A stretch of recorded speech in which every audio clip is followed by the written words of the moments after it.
off screen, or how can we fix that so I can at least see the board members?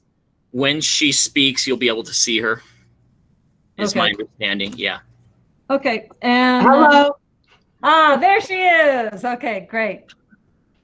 So And let me say John Duncan's name just in case. John Duncan. Okay, great, thank you. Yeah, so let the record show currently there are four board members present and John Duncan not yet. Okay, and would you lead us in the pledge?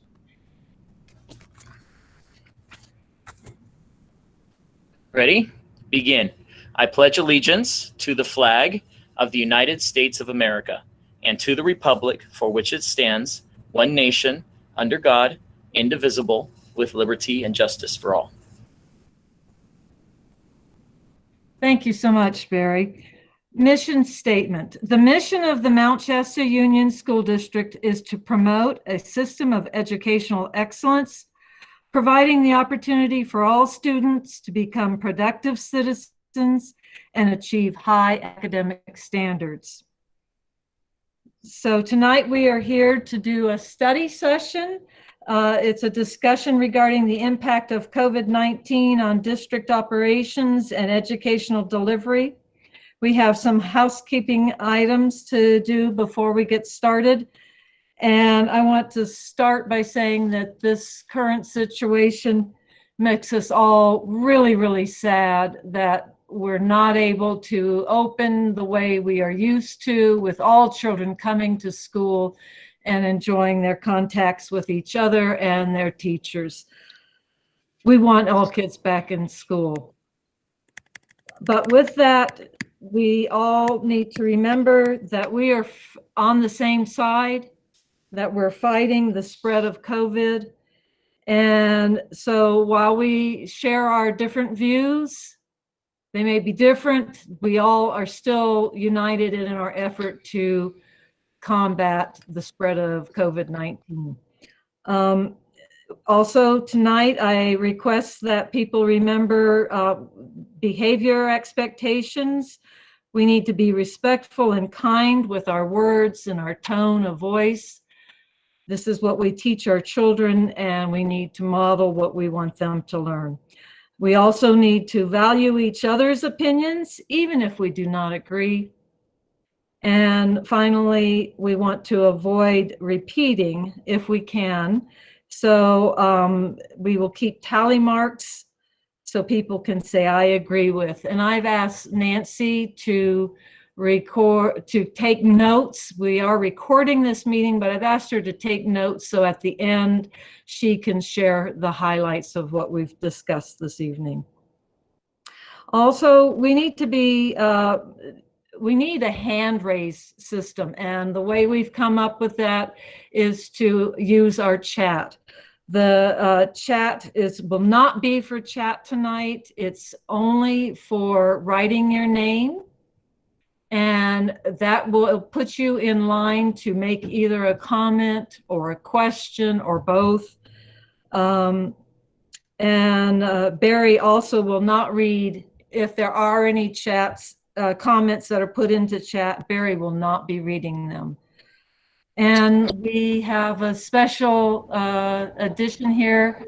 Nurse Patty is here to join us, and she will present the latest information and take questions afterwards.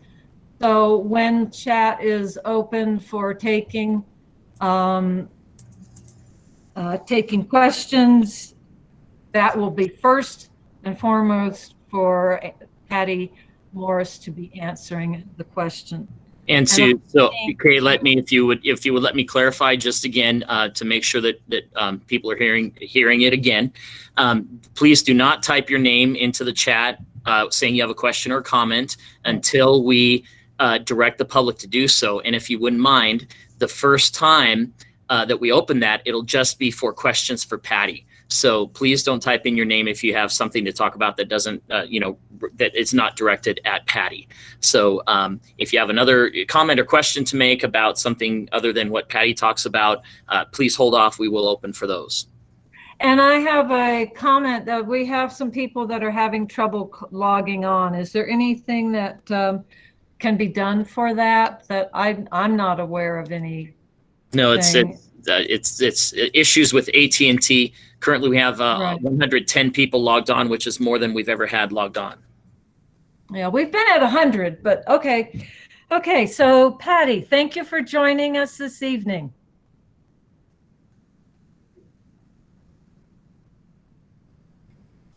Go ahead and unmute yourself there. Yeah. I was changing it around. It kept moving. So thank you for inviting me. And I will answer questions if I can. If I don't know the answer, I'll find out for you. But probably most of you know by now, we have a dashboard that we can check to find out the latest numbers. And we have 114 confirmed cases of COVID-19 in our county right now, and we haven't had any new cases for the last 2 days. So 2 of those are still active. We've had no deaths, which is great. We've had hospitalizations off and on, but currently we don't have any. But some of the things that are really interesting is that 60% of the cases in our county are people between the ages of 18 and 49 years old. 61% of them are male. 48% of the cases are from close contact. That's typically family living together. 28% is community.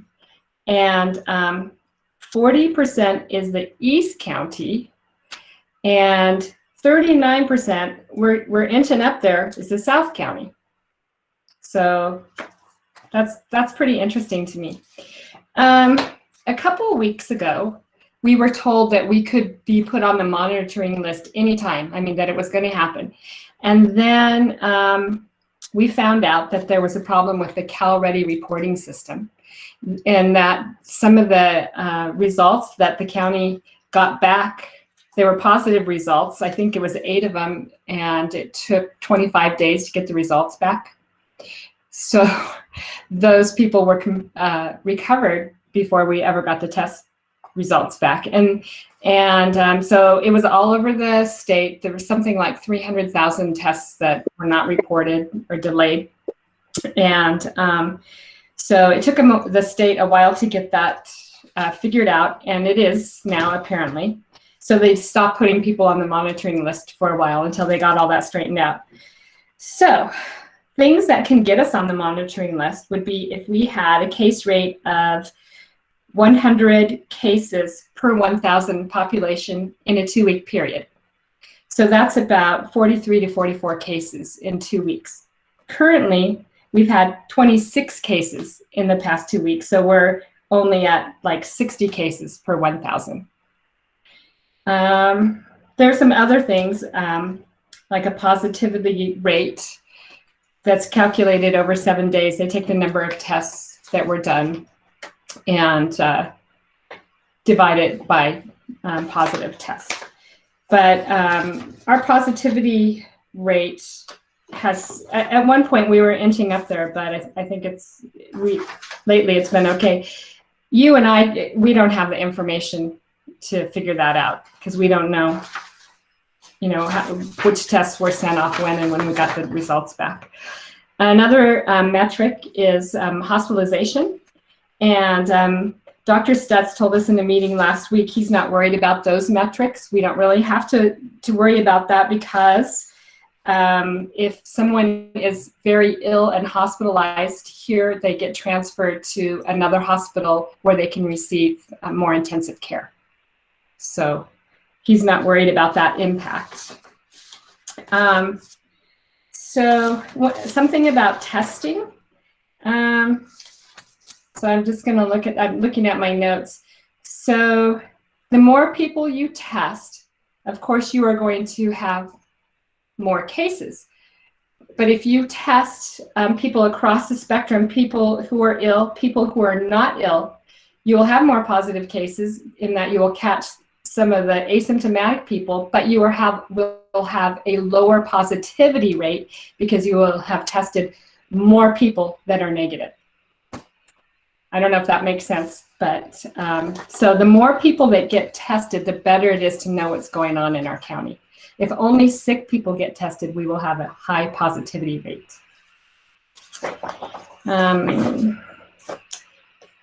Dr. Stutz has been having meetings with the healthcare providers every week. The health department meets on Thursday mornings at 7 o'clock, and I sit in on those. And so that's where I get some of my information. And we worked with him to get some orders for reopening of the schools that I believe Barry got today, or yesterday, probably. And I don't know if you want to talk about those or have questions. Or...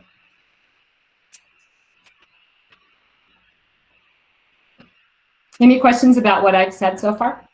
Thank you, Nurse Patty. So we'll go ahead and open the chat if you have a question or a question for Patty Morse. Just save the comments, but just to go ahead with questions, just type your name. And just as a reminder, if you joined a little bit late, the chat box is only to type your names to get your name in the queue. Please avoid any comments, statements, questions, anything typed into the chat box. And Nurse Patty, just so you know, I did email out the 3-page report for 3-page guidance from Dr. Stutz. I emailed that out to stakeholders first thing this morning. Okay, and on our website and all of that. Awesome. Cassie Hansen, a question for Patty. Go ahead. Yeah, hey, Patty. Thanks for your presentation. Very informative. Do you know if the county is looking into a faster process for testing countywide? I know that certain universities have come up with a saliva test that take 45 minutes. I know Oregon and Medford have a faster process. Do you know if there's any communication or conversation around the speeding up of testing? I know they discuss it. It seems like every week because it's a big concern. Right now, what I know is that the tests for people who are really ill go to Shasta County, and the turnaround in their lab is about 24 hours, sometimes less. Some hospitals have a limited supply of quick tests that they can do if they need to know right now, but they're not readily available. Our county has sent some tests down to UCSF. They were able to take 100 tests a day from us, and that was a quicker turnaround. It was usually about 3 or 4 days, but most of the tests have to get sent out to commercial labs, and they can be sent away quite a ways. Some of the providers are looking at buying machines that can do the faster tests, and they are like, I think I heard something like $60,000 or $70,000. So, and I believe the health department is looking at having the capacity to run some tests, but it wouldn't be very many. So, I mean, it's being talked about, but I don't know of any specific plan. Nancy Swift. Hi, Nurse Patty. Thank you. You mentioned that you participate in weekly meetings with them. Are you privy to, and or do you know if they will be adding? We can now see a breakdown of where the cases were retroactively, but are we ever going to have access to information about where current outbreaks are? I don't know. I know that that's been something that people have really wanted to know, and the providers want to know that too. But for some reason, it has something to do with county council, talking to the attorney and things. And so I guess they've released what they feel they can. And I have no sway with them. I have no power. I don't have any special privileges or anything. Yes, you do. Stay going to those meetings. Thank you. Chris Wilmore. Patty. Hi, Chris. Hi. Can you speak at all to the relative accuracy of the rapid testing that's available in like Ashland, with Valley Immediate Care? And do those results, if your home address is in Siskiyou County, do they get counted into the Siskiyou County numbers? So as long as it is a PCR test, it should be accurate. I don't know what kind of tests they're doing other places. And the numbers are supposed to be reported to the county where the person lives. So if you went to Ashland and had a test, then they should report it to Siskiyou County if that's where your address is. Does that happen? I don't know, but that's what's supposed to happen.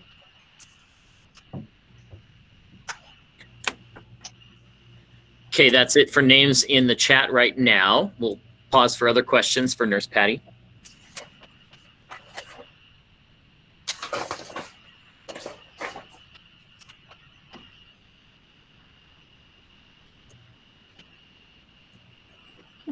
Okay. Nurse Patty, again, I just wanted, Kay, you're on mute. Nurse Patty, I just want to say, again, extend my thanks to you. And before you go, it looks like Alyssa Johnson has a question for you. But just wanted to thank you so much for your time, for agreeing to volunteer your time to come join our meeting. Go ahead, Alyssa. Thank you, Barry. Hi, Nurse Patty. Do you also follow the California dashboard on the COVID statistics? Yeah, I check it out. I mostly look at Siskiyou County. Oh, okay. Yes. So you don't follow the national statistics or California? I was just wondering. I look at them, but I don't. I'm much more interested in local. Right now, I spend so much time with the local but. Yeah, no, that makes sense. I just had read some statistics that were sent to me in an email about the federal rates, and which I personally don't see the connection with our county. So I was just wondering if you followed either of those. So thank you for your information. Thank you so much, Patty. I appreciate your joining us and answering questions. Thank you. Take care. Okay. Barry, I've heard from various people that they were unaware of some of your meetings that you had early in May and in June. So if you could step back and give us a little background on the various meetings that you've had, planning for how we would address COVID-19. Yeah, absolutely. Let's see, I had a general Q&A online session. I wanted to have it before school ended. So on May 21, I held a meeting in the evening, invited people. The way I invited was through the app, Facebook live feed, for parents to come join that meeting. And at that time, I talked about a parent advisory group that I was forming that already included elected family members from both school site councils. And I had a lot of people take me up on that offer. And I believe my what I called my parent leadership, my COVID parent leadership group was up around 19 families representing in the upper teens. 19 families were represented. I had one parent advisory group with that team. I had one meeting in June, and then I had 3 meetings in July in order for me to gain enough family input to put together the 4-step reopening plan. I can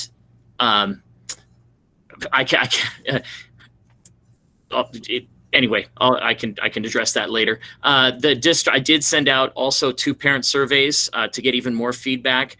For the second survey, members of the parent advisory group, I asked them to submit questions, and also staff members as well for that second survey, and those results are posted online. While that was all going on, I met 10 times with certificated staff over the course of June and July in reopening meetings and formal negotiations. And I also met with classified staff 9 times for the same reason. That doesn't count any of the Friday Q&A sessions I was holding intermittently throughout the summer. Recall that the board held 2 board meetings in July and also 2 board meetings in August where further public input was provided on the reopening plans at that point as well.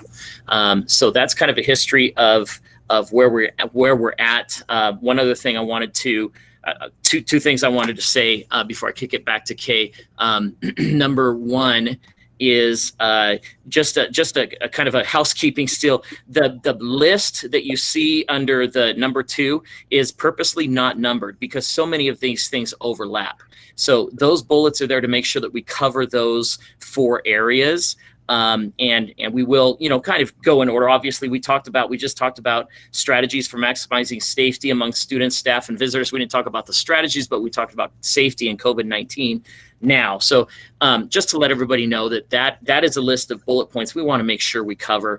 It won't necessarily be moving from one to the next because there are so many overlaps. The instructional formats depend on the safety measures and all of that. So I wanted to make that clear. And then I also wanted to remind everybody about an important point about Assembly Bill 1384, AB 1384. That was intended to provide liability protection to K-12 schools during reopening. And part of the history, because I've been talking about June and July, part of the history and why I'm saying this now is because when AB 1384, right now it's being held in the judiciary, it's pending a hearing. It's waiting to be a hearing to be set in the Judiciary Committee at the state level. That's AB 1384. And I just checked my email again to see if there was any movement on that. If that doesn't get a hearing in the Judiciary Committee, then that bill will die. And you will, I don't know how many people knew this, but including our very own high school district, that's not part of our district, but is in our same town, there were a lot of districts in Siskiyou County and certainly all across the state when the news came out that AB 1384 was being held up in the Judiciary Committee because it hadn't been set for a hearing. There were a lot of schools who had planned to open at a hybrid model or whatever. Many of them pivoted to more of a distance learning model because there was no protection from the state as far as liability for K-12 schools and reopening. So as far as I know right now, it's still awaiting a hearing in the Judiciary Committee. I don't know if it's died yet. Like I said, I haven't seen any emails come through up until this point on that, but that's where that bill sits. Okay, thank you very, very much. Oh, and one So more item I think people will need to know, and this is part of what, where we're at now is attendance or enrollment. Just so people know, you may want to write this down. Currently at Mount Shasta Elementary School, we have 185 students enrolled. That's down from 217 that we projected at our last budget time. That's 32 off of 217 is 185. And a lot of that is based upon the fact that our kindergarten classes are so small. We have very few kindergartners enrolling. At Sisson, the enrollment is 314. We projected Sisson enrollment to be at 321. So Sisson enrollment is off, is lower by 7. So I wanted to make sure people had those numbers too. Okay, thank you. Appreciate that. So at this time, I will open up for comments, and we'll generally start with the instructional formats: in-person instruction, distance learning, hybrid. But as Barry said, they are overlapping a lot. So if you have something else, we can move towards that, or if it is tangentially linked to that. So I'm looking for names in the chat list, and at this point, I'm not seeing any. And kudos everybody for, it's almost 7 o'clock, so it's been almost half an hour, and I appreciate everybody just sticking to what we asked with just names in the chat box. Thank you very much for that. Chloe, go ahead.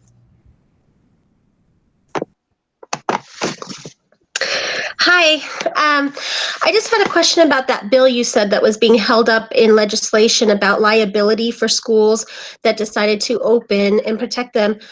Is there not any way to have a parental waiver to sign, much like the bus field trips or sports injuries for students, that if we do end up going to a hybrid model eventually, if we're only being held up waiting on a bill for protection liability, could we not just have an individual school waiver that parents would sign? You could do that, but then if a parent decided to go ahead and sue, regardless, the waiver has very little standing. Thank you. Mm-hmm. Renee.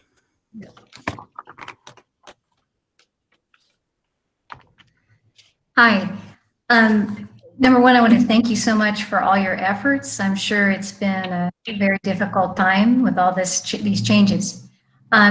I guess one request I would make instructionally, and I don't know if this follows your agenda because I can't see it, is maybe could there be a little bit of advance notice in regards to if there's changes, for instance, scheduling to hybrid to non-hybrid, maybe 2 weeks for parents so they can find adequate childcare and so forth? And secondly, is it possible to use one consistent software platform so that all the teachers, maybe Google or Schoology, and I don't know if you've already got I'm sure you've got all this set up, so it's just easier on the parents and the children to kind of basically to get used to the technology. And my third thing is could there be any in-person training one-on-one with the parents and the teachers meeting individually to train on the software so that the child doesn't understand it, like we could kind of figure it out before we're doing assignments and so forth. And thank you so much.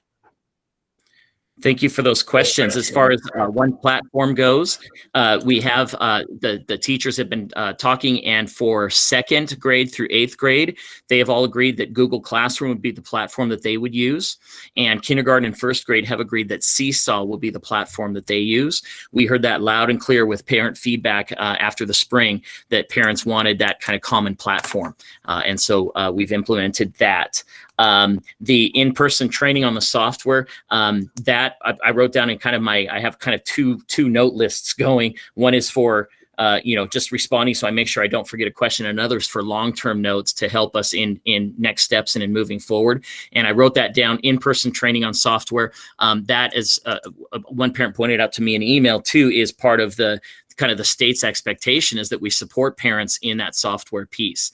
And so, I can be working with parents on what they feel would be, good instruction along those lines. Right now, the best way to address that would be to reach out to your teacher, to pick up the phone and just say, hey, feeling a little sketchy on, Seesaw, help me with that. And our teachers will be happy to work that with you. But the concept of a deeper kind of parent training around distance learning is something that is a really good idea. And going back to the advance notice, if we to go down a step, unfortunately, that would be due to a positive case, and we would not have any kind of advance notice for that. For going up a case, I think that we should be writing in that we would try to work it out so that parents do have advance notice, so that as we are able to relax restrictions more and more, we would give advance notice with that. And I can say that is part of the agreement with one of the staff groups. That is written into that agreement as far as moving up a step from step 2 to step 3, let's say, that they're given 10 to 14 days. So that allows us the flexibility to be able to start on a Monday. So you're looking at about a week and a half to 2 weeks notice to the parents and to the staff that we're switching and moving up a level. Thank you. Thank you, Renee. Rachel Wolmar. Hi, I'm not sure if this is completely appropriate right now, so Barry, you can stop me if it's not. I just wanted to take a moment and to thank all the parents for their involvement and their dedication in supporting their children. I am a teacher at Mount Shasta Elementary School, and prior to that, I taught at Sisson, so I've worked with many of the grade levels and a lot of families. And I have seen the concerns on Facebook, and I've heard the comments in the community, and I am sympathetic to the frustrations that parents and families are feeling. And I'd just like to take a moment to reassure the parents that as a staff, we are dedicated and committed to educating and to working with you as a team to provide the best education that we can under difficult circumstances. And I would also really like to thank the parents that have reached out to me positively. We don't always hear that in meetings, but I've gotten a lot of positive feedback and appreciation for taking it slowly here in the beginning and doing what we can to make sure that we ensure everybody's safety. So I'd like to thank those parents for communicating and sharing that.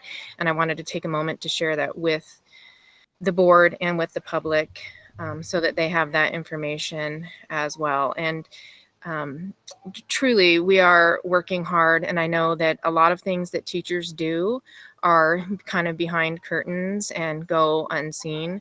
But if you have concerns, reach out to your classroom teacher. They are excited and enthusiastic to work with you. We are providing training for parents as much as we can, and we really want to provide the best education we can and to be your partners in meeting your students' needs and your family's needs. Thank you. Thank you so much, Rachel. I really appreciated your comments. Cassie Hansen. Yes, thank you. This is more of just a statement, and I'm happy to follow Rachel on this. I just want to say thanks to the administration, teachers, and faculty for taking their personal time to participate in professional development and online enrichment instruction courses since March and since the distant learning started.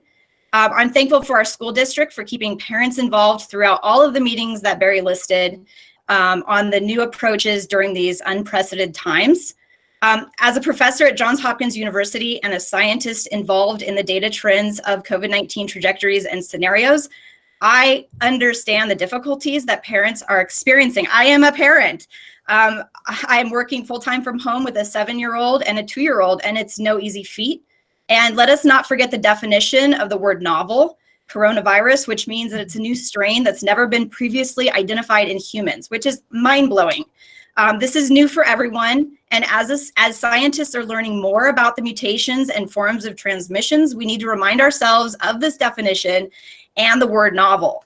And this is new and continuously evolving, which we're hearing in these meetings. And so I'm so happy to be having listened from the sidelines over the summer, and now I just feel like it's a time to challenge the parents that are out there and the families. And so as a professor, I'm hearing about all these schools and universities that have tried to open.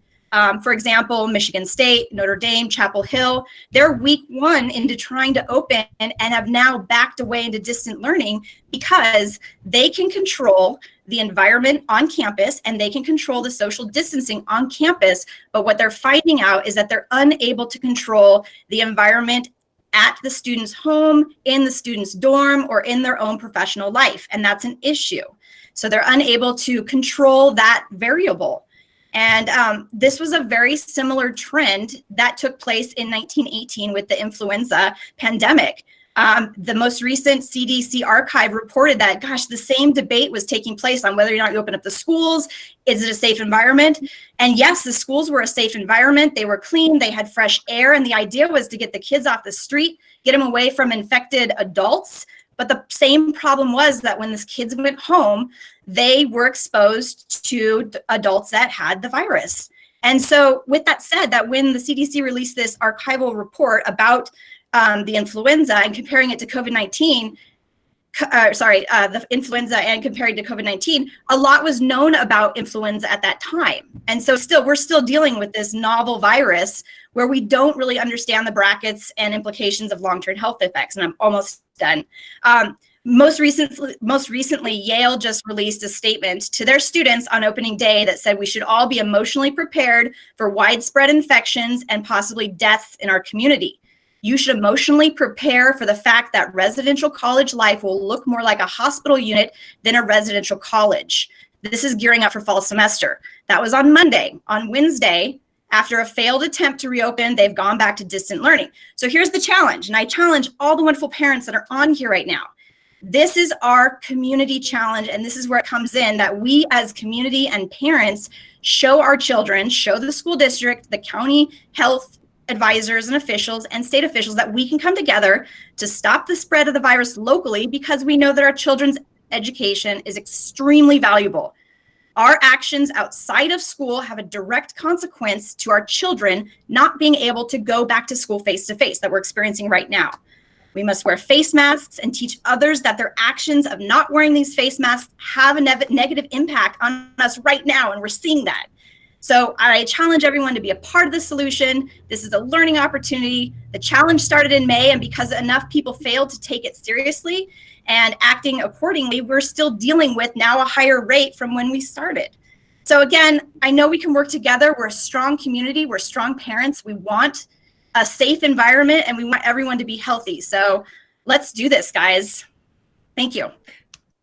Thank you, Cassie. I really appreciate yours. I just want to draw a connection to learning hubs. We are opening very, very slowly, but with learning hubs.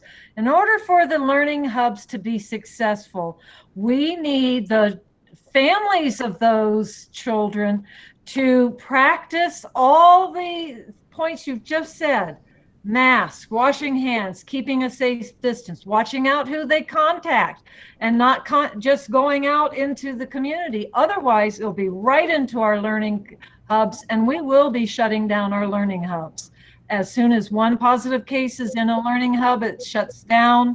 And then if there's another case in another learning hub, then we'd have to shut that down. So that's why we decided to go really slowly.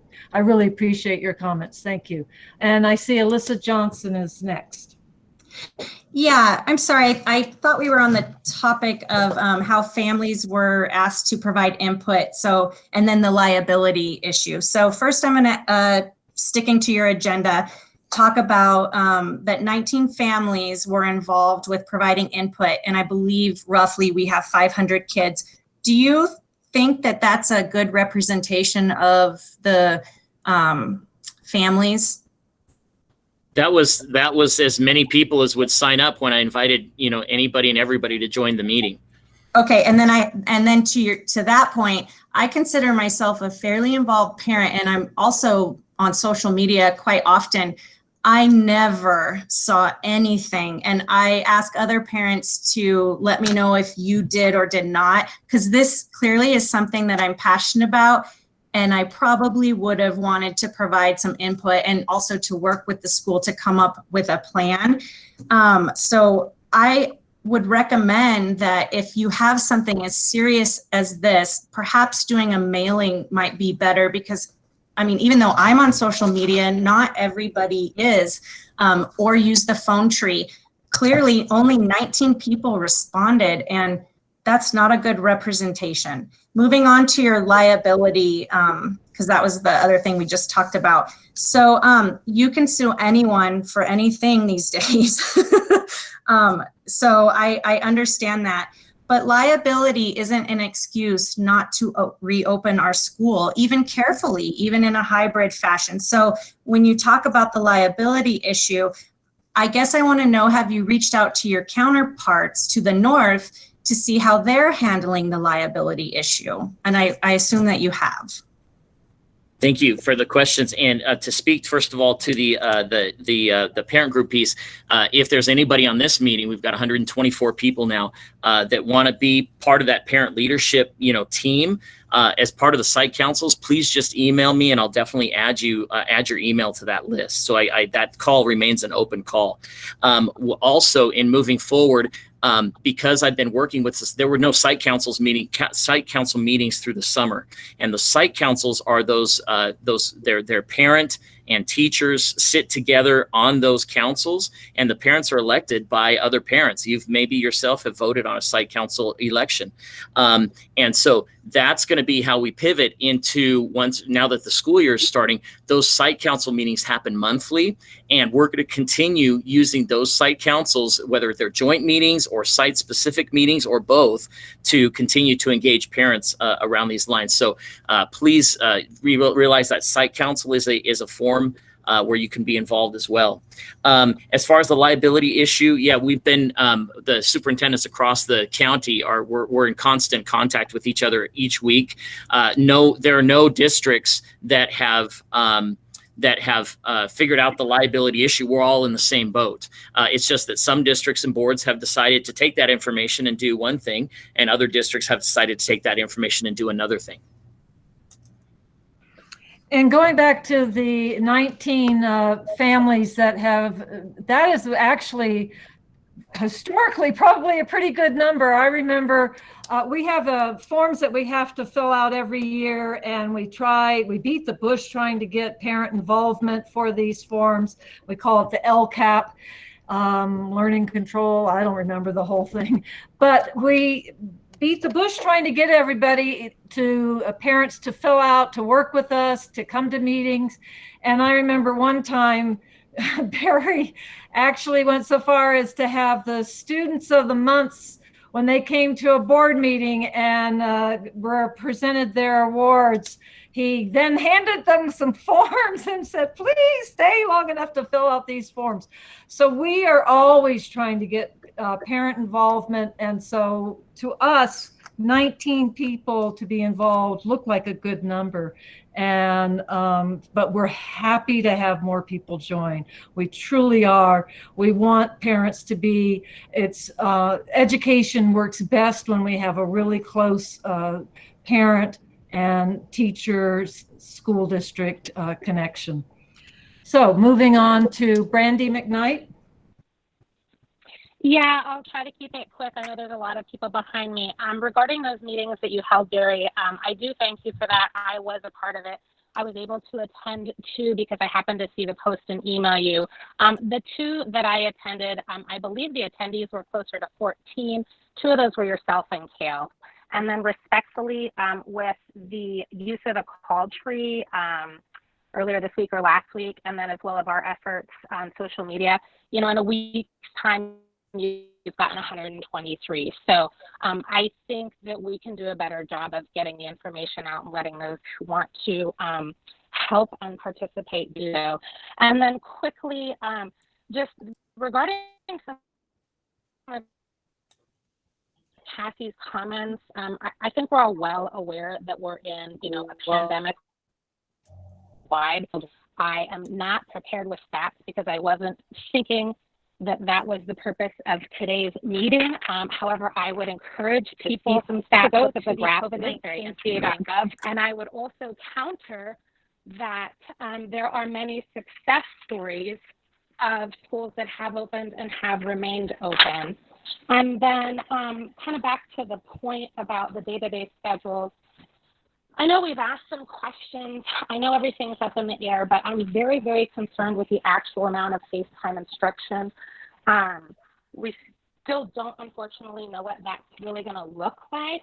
And then specifically, what's going to happen regarding attendance when there's connectivity issues? Are lectures going to be recorded? Do you guys have a plan for that in this day-to-day online format? Thank you for that question. And the FaceTime instruction is very interesting because we've seen kind of in feedback from the spring, there was kind of the gamut. It ran the gamut of people looking for more teacher, time with the teacher. And then also there were people that were saying that there was too much, screen time or too much, on device time.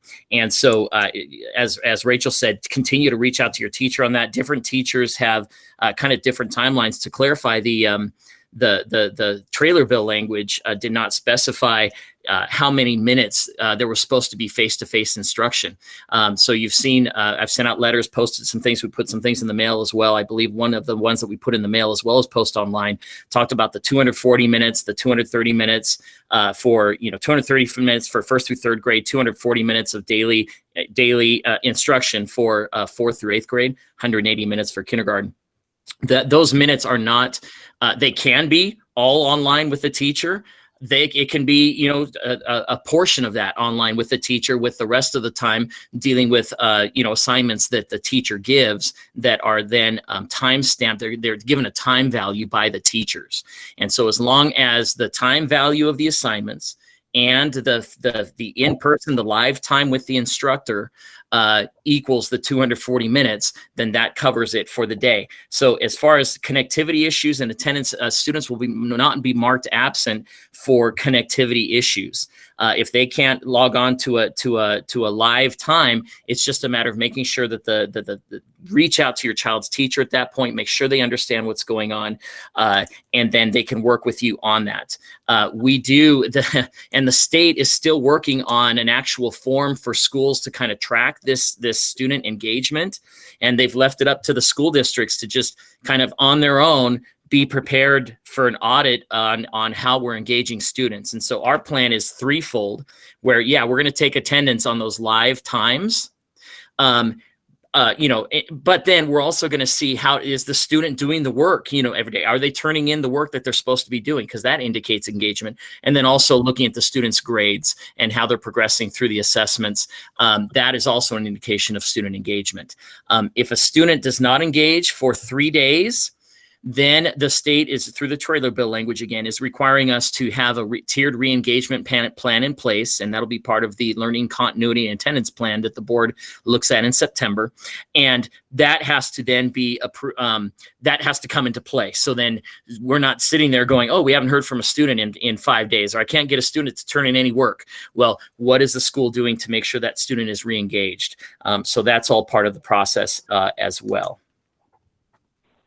So quickly to clarify, Does that make sense, for my perspective, the 4 hours of required time, we don't have a stance on how much we want that to be in person. It can be any sort of videos or whatever. We don't have a stance on.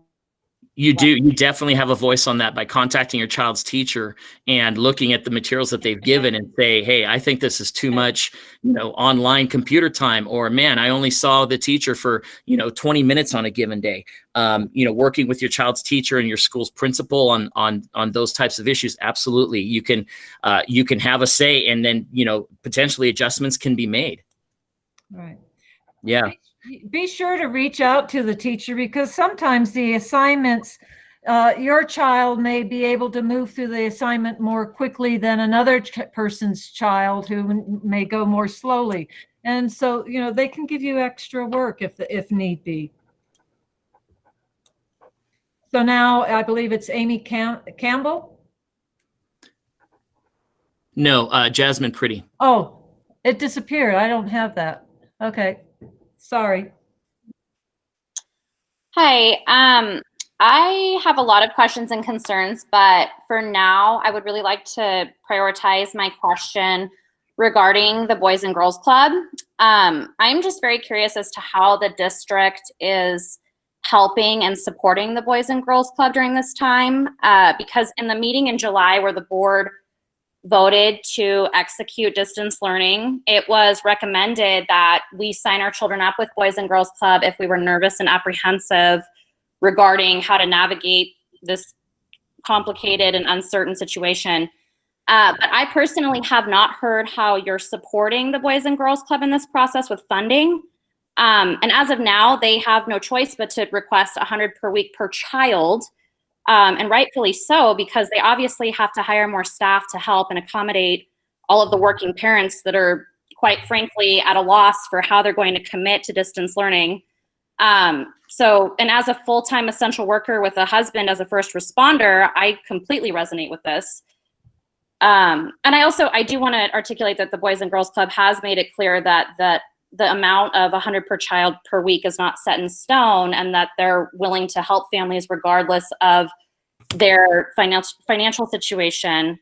But I just really haven't heard how the district has supported them in this process. So are you able to offer funding that you were given from the state, particularly since the funding has recently been increased to safely reopen schools, just support and assist them so that more working parents are able to utilize their services? Yeah, thank you. We're not able to provide that, take that funding and funnel it to other organizations. So we can't just, write that, oh, we've gotten this much funding, let's write a check to Boys and Girls Club because they happen to be, providing some childcare. Noam Zimin, the director of the Boys and Girls Club, is in this meeting. And Noah, maybe it would resonate a little more if I hate to put you on the spot, but if you would like to answer that question, that way they're hearing it from you and not me like tooting a horn that maybe isn't accurate. So if I could turn it over to you, Noah, I'd appreciate it. You'll need to unmute yourself, Noam.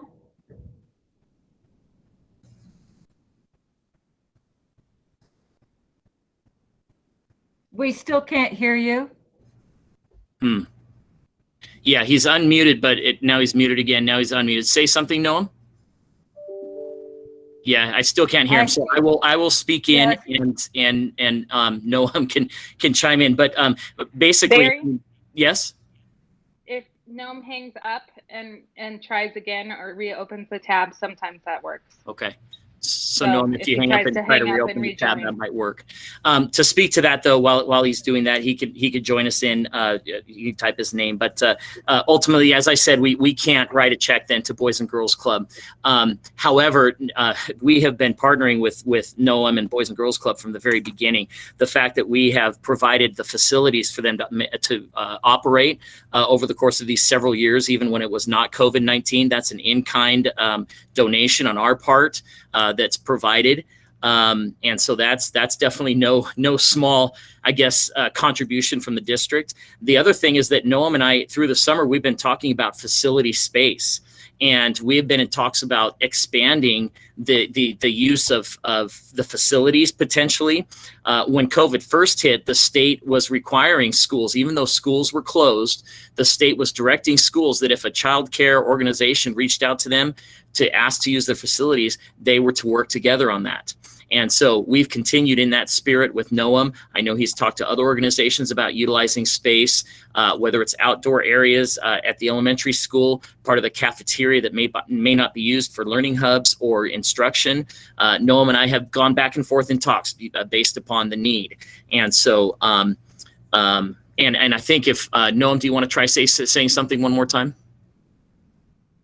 Yes, still unable to hear you. But I talked to him today, and to reiterate his point about the $100, they have again many donors locally as far as just nationally with their organization, and any student that needs to be part of Boys and Girls Club, they do not turn anybody away. He told me that loud and clear.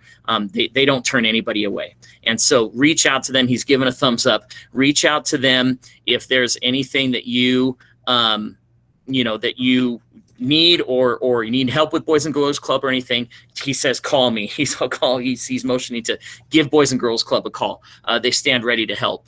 And I would say, like I said, we partnered very, very well, and Noam and I share a mutual appreciation for how we're working together and what we're doing for each other, I would say. He says he has a thumbs up. Thanks, Noam. Sorry, I wish we could hear you. Sorry about that. Go ahead. So that was Jasmine. Now we go to Amy. Sure. Can you hear me? Yep. Okay. Hi, everybody. Thanks so much for creating the opportunity for us to talk about this and have a discussion. I wanted to thank the school district administration, parents, and teachers for taking the time to really put together what I think is a really smart, thoughtful plan to reopening. And so I had a couple questions, and I'll ask those questions now, and then I just want to follow up with a comment, and then I'll wait for your answers. But part of going into phase 3 requires that the school does some infrastructure upgrades. And I was just wanting to check in with the school about the status of like the hand sanitation, hand washing stations, and the air filtration systems, because I understand that's an important step before you can get into phase 3 or step 3. So I'd love an update on that. But before I yield my time, I also want to just totally sympathize with the position that you're in around the liability insurance, because that's a real big deal, especially for a small school district. I mean, it would be horrible if a student or staff person would come down with COVID, get really sick or die. I would hate for millions of dollars of lawsuits to hit the school district. So I think you're making a very smart decision. And I really hope that the state eventually will come around to protecting the districts for liability. But my comment is, not only just totally supportive in the way you all are handling this, but just to, reiterate an earlier comment about, this is our opportunity as a community to really figure out how we're going to open these schools. And we are all on the same page with opening schools, which means we as a community need to come together and practice distancing and wear masks. And I am absolutely shocked, while most of the public indoor spaces around our town, people are being respectful around wearing masks, there are still some establishments in this town where people are preparing food and not wearing masks. And to me, that's just quite shocking when there's 120 people on this call alone who all want the schools to open, and yet we still have community members not taking it seriously. So I would reiterate the importance of that, because I have elderly parents that I rely on for daycare. I do not want to get them sick. I have a niece who has respiratory issues, who's very young, not even in the school district, but God forbid my kid brings something home to her. And so I just applaud the go slow to go fast approach that you're taking. And anyway, I look forward to hearing your answers to the questions I posed. Thank you. Thank you, and thanks for that opportunity. As far as hand washing stations, we've ordered 6, and they are, and I believe that I remember signing the PO. So my understanding is they will be here. What we did was we rented 6, 3 for each school site, and we rented them now, even though we will have learning hubs. And in learning hubs, our plumbing will be fine. The current sinks that we have, the students and staff will be able to wash their hands. We didn't want to get into a scenario with fire season or with other schools taking up these hand washing stations and then us waiting and going, okay, we're going to go to step 3 in 3 weeks or 2 weeks, whatever it happens to be. Let's get those hand washing stations now. So we will have those ready and they will be in place. So the hand washing station rental, I believe that is fully on track. As far as ventilation, recall that, well, don't recall is not the right word. Sisson has ventilation. They have central ventilation for part of their building. Part of the Sisson campus doesn't have ventilation at all, and none of Mount Shasta Elementary School has any central heating or cooling. Okay. And so this is way back before COVID. The district made it a priority once we were hearing from families, from staff for sure. And recall during those fires, it was so hard to breathe and we couldn't just open windows. And so ventilation became a huge, huge issue. And at this point we've already secured the architects, the engineers, the power, the current power lines in our schools does not support just putting in a ventilation system. So new power line, all of that had to be re-engineered, and that's all been done. We are working this summer currently to go out to bid to get ventilation, this central ventilation, or at least classroom ventilation, started throughout the elementary school and for those parts of Sisson that don't have it, so that here in the coming years, as long as we can get somebody to bid on this project, that we will have ventilation, air conditioning, air filtering, systems in place. And so that effort was started years ago, and right now we're looking to go out to bid on that. However, knowing that there's no ventilation and knowing that winter is coming and we may be in a scenario where we can't open the windows if we want, better ventilation in the classrooms. We have worked with the staff to find air purifiers that we can order that will allow us to provide that ventilation in the classroom. And so we have ordered those already. There was a question on if those would ship to California or not for a second, but I think that was just an Amazon issue. So we have ordered those air purifiers. They are not here yet, but I believe we ordered enough for every learning space, even though we know that there's maybe some parts of the schools that aren't being utilized as student learning hubs, because all of us have our eye to step 3 and beyond. And so to answer your question, yeah, we should be good on the hand washing stations. I haven't placed my eyes on them yet, but when you're renting them, they deliver them at a time. And so I expect to see those very soon. And then, like I said, we spent a significant amount of funds on air purifiers. And if I could, Kay, and we don't have to pause the comments right now, but I do have, because a lot of this is overlapping.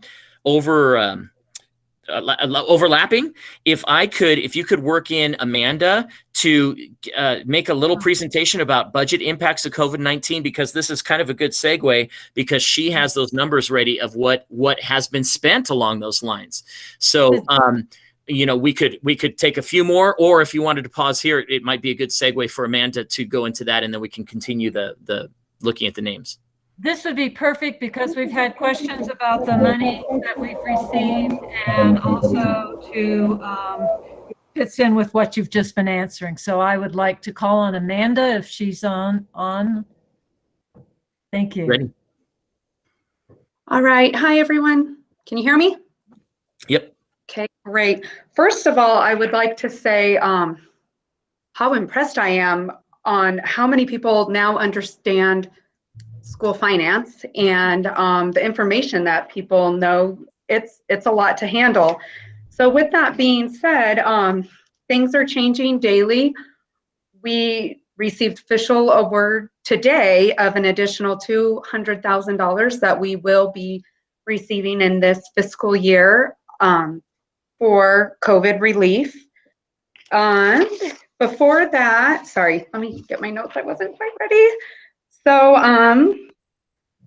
just like the information with the virus, our budget is changing daily. These are preliminary allocations of the 200,000. Sorry, let me start over.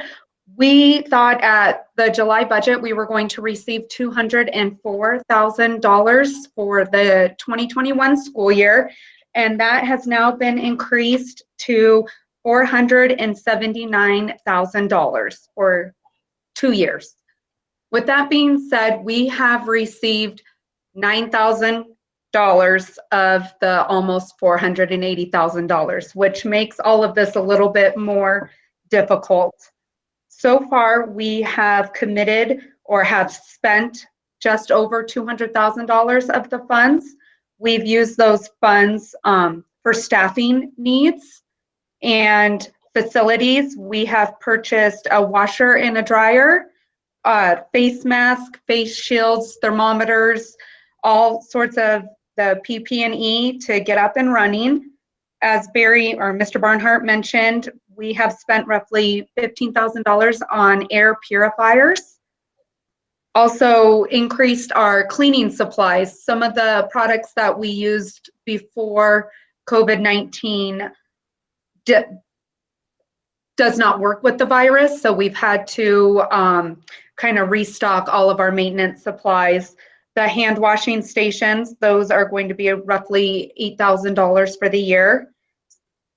For student learning, we have purchased about $20,000 in desk barriers. They're going to be a 3-way plexiglass that fit on the outsides of the desks for students.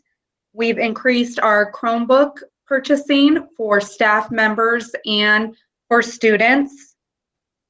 We have moved to a lot of online subscriptions for the learning loss mitigation. We have purchased a Google streaming license, as they've talked about, for our classroom management to go a little smoother this year. We have also purchased 30 hotspots with subscriptions. That is a little above the number that we know we need right now, in realizing that we need to help families with the online connections. Another big part of the COVID and the distance learning that is not always brought up is feeding our students. A lot of our students do not have the same access. Our families, things are a little different right now. And so our district has made the commitment that the seamless summer where every student was able to eat for free, 18 and under, that went away, it expired. They are not renewing that at this time. So we have made a commitment to offer during distance learning free meals to all of our students. And we are able to use some of the COVID-19 supplies for funds for that. And also we do have an increase in food service worker and supplies. We will not have the federal funding that we received in prior years. And then just to talk a little bit more about the COVID funds, the $478,000, that is broken up into about 3 chunks. We are receiving about $230,000 of that is state funding, which is the Coronis Relief Fund and the State General Fund, which are both centered around learning loss mitigation. We are also receiving the Governor's Emergency Education Relief Fund, which it's called the Governor's Fund, but it is federal funding, and the Elementary and Secondary Schools Emergency Relief Fund. And some of those carry forward through, I know that there have been questions that all of these funds expire in December.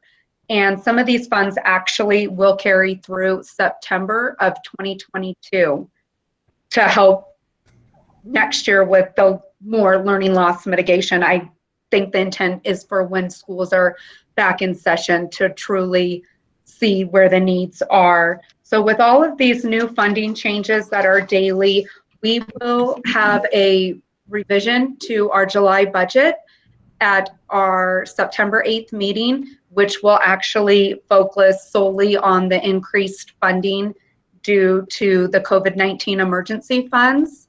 And at the time of our budget, we thought that LCFF funding would be down. As Barry mentioned earlier, our enrollment is under 500 at this time. And at budget, we were expecting 538. The good news is that we will be funded on last year's ADA. The biggest concern is moving into next year. All of these securities are set up, and I know that this year is extremely important, and that's what we are talking about right now. We are looking at major cash deferrals in spring, and that's what makes part of spending the COVID relief so hard to do when we are expected to spend almost $500,000. We have only received $10,000 of that so far. So if you wanted to know more about what that is going to look like throughout the year, I would suggest you jump into the September meeting, and we will discuss that probably in pretty great detail. And I think that's about it. If any board members have any questions. Okay, and to add to that, Amanda, two things that I wrote down while you were talking. The hot spots that Amanda had mentioned, those are technology is a work in progress across the state. 700,000 students across the state still don't have any devices to meet this distance learning time. 300,000 students across the state don't have any internet connectivity. And our own 30 hotspots, we ordered those as soon as we possibly could, and those are scheduled to come in on the 24th. And so it's very important that people remember, clear across the state, this connectivity issue that's being thrown at schools now is very real, and we want to try to meet that demand. And we're doing the best that we can, and we can expand on those 30 hotspots if we need to, as supplies become available. We doubled the number of, we thought at the end of in the spring, we would need 15. We doubled that to 30 just to be more on the safe side. And those are coming in. We will deploy those as quickly as we can. Amanda also mentioned enrollment. I can speak to the enrollment being down. We have had a few students leaving on both ends of this spectrum. We've had students leaving that want to be in districts that may have more in-person learning. We've also had students leaving because they don't like the prospect of possibly going to more of an in-person model. So we have, it's not just one decision that's causing the opposite end to leave. It's literally we're seeing those students again, not a huge number, but the big thing hit to the enrollment is kindergarten, and that's something that I saw way back in March and April. As far as these families that don't have to send their children to school, are they going to do that or not? Many are choosing to stay in daycare for another year. But anyway, that's that response to that. So Amanda, again, thank you so much for taking the time tonight to speak to those things. And I believe John has a question. John Duncan. Yeah, Amanda, thank you for all the hard work. And I'd just like to know, with regards to the air purifiers, when were they ordered, and when would we expect to have them, if you have that information? I believe that they were ordered either Monday or Tuesday, and I was trying to look real quick when I got called on to see if there was a shipping update. Like Barry said, there was some confusion on shipping to California, but it looks like they're expected to be here on Tuesday, but they have not shipped. So I think in another day or so, we may need to decide if they seem to be out of stock everywhere. To find ones that are the right grade that we need, we've had a heck of a time. I believe we ordered 38 of them. So Okay. Are those something that can be set up by our maintenance staff, or do they have to be like professionally installed by contractors or something? they're just room ones. They're just, I believe they're like plug in and go. And that's what we were trying to do while we we finished working on the bidding process for the air conditioners, really just to start the process of getting the classrooms ready. Okay, and I was just kind of surprised that we held off so long in ordering these air purifiers, holding off so long to order them before the start of school. And it's not a question that we were holding off. We've been actively trying to identify air purifiers that will work. The issue is that some of the air scrubbers that we were looking at are a massive drain on the power grid of our schools. So we've been working on this for weeks and weeks and trying to come down and nail down a solution that would work, that would not, because like we said, part of the upgrades for ventilation for our schools is actually electrical. And so we have been dealt a bad hand simply because our electrical is so limited at our schools, and we need to use air purifiers that can work with our current electrical system as it is. So it's not a question of holding off. This is something that we've been working on for a long time. Are there any other questions? Are there any other questions for Amanda? From the board. From the board, yeah. So, okay, I'm Barry. sorry, Okay, Nancy and then John.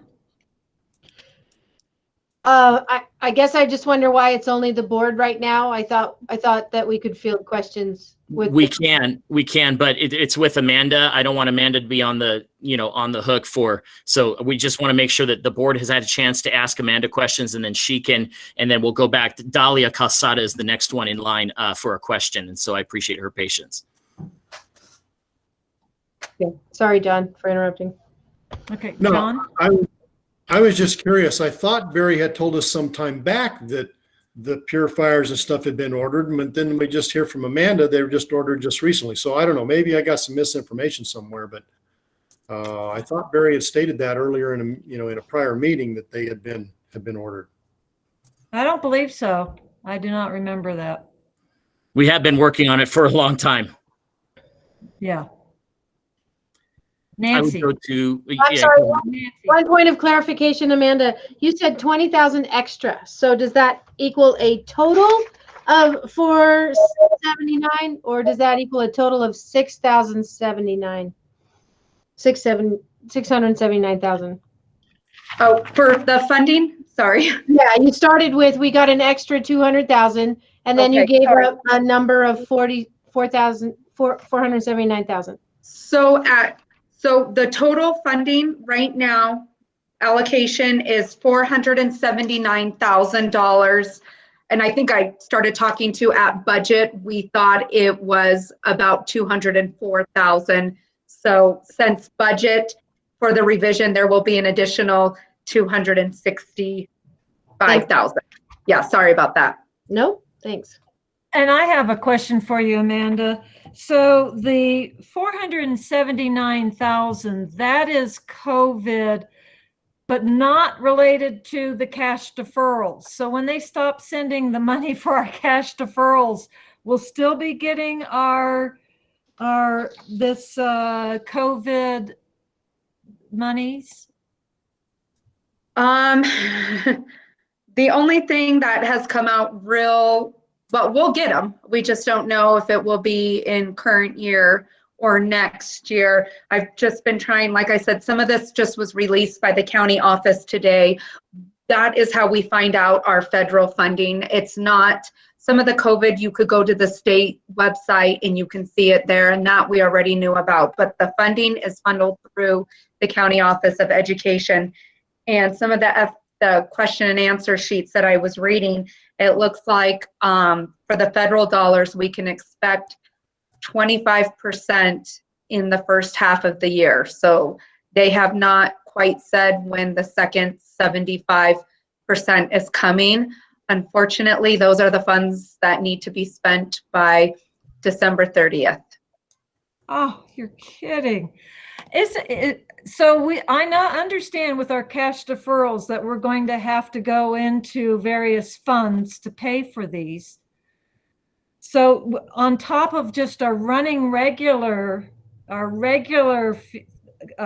costs that we have, we now have to add these other costs of The 265,000 is not in the July budget. So we will have greater expenditures at the 45-day revise, but we'll also have increased funding. We just don't have a date for when that's coming in.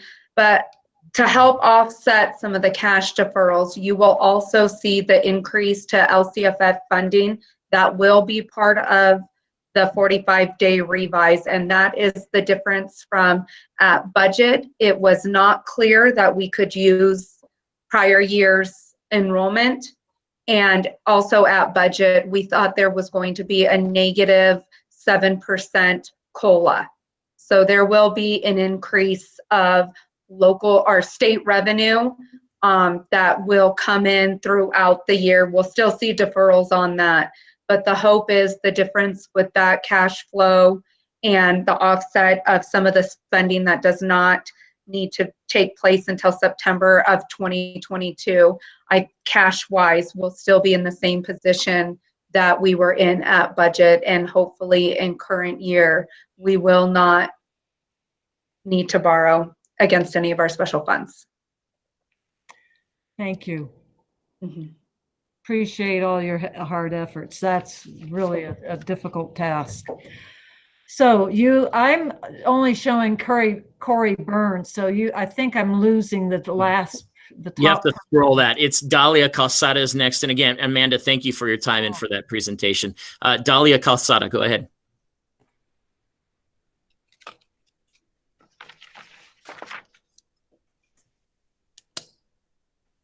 Is Dalia on?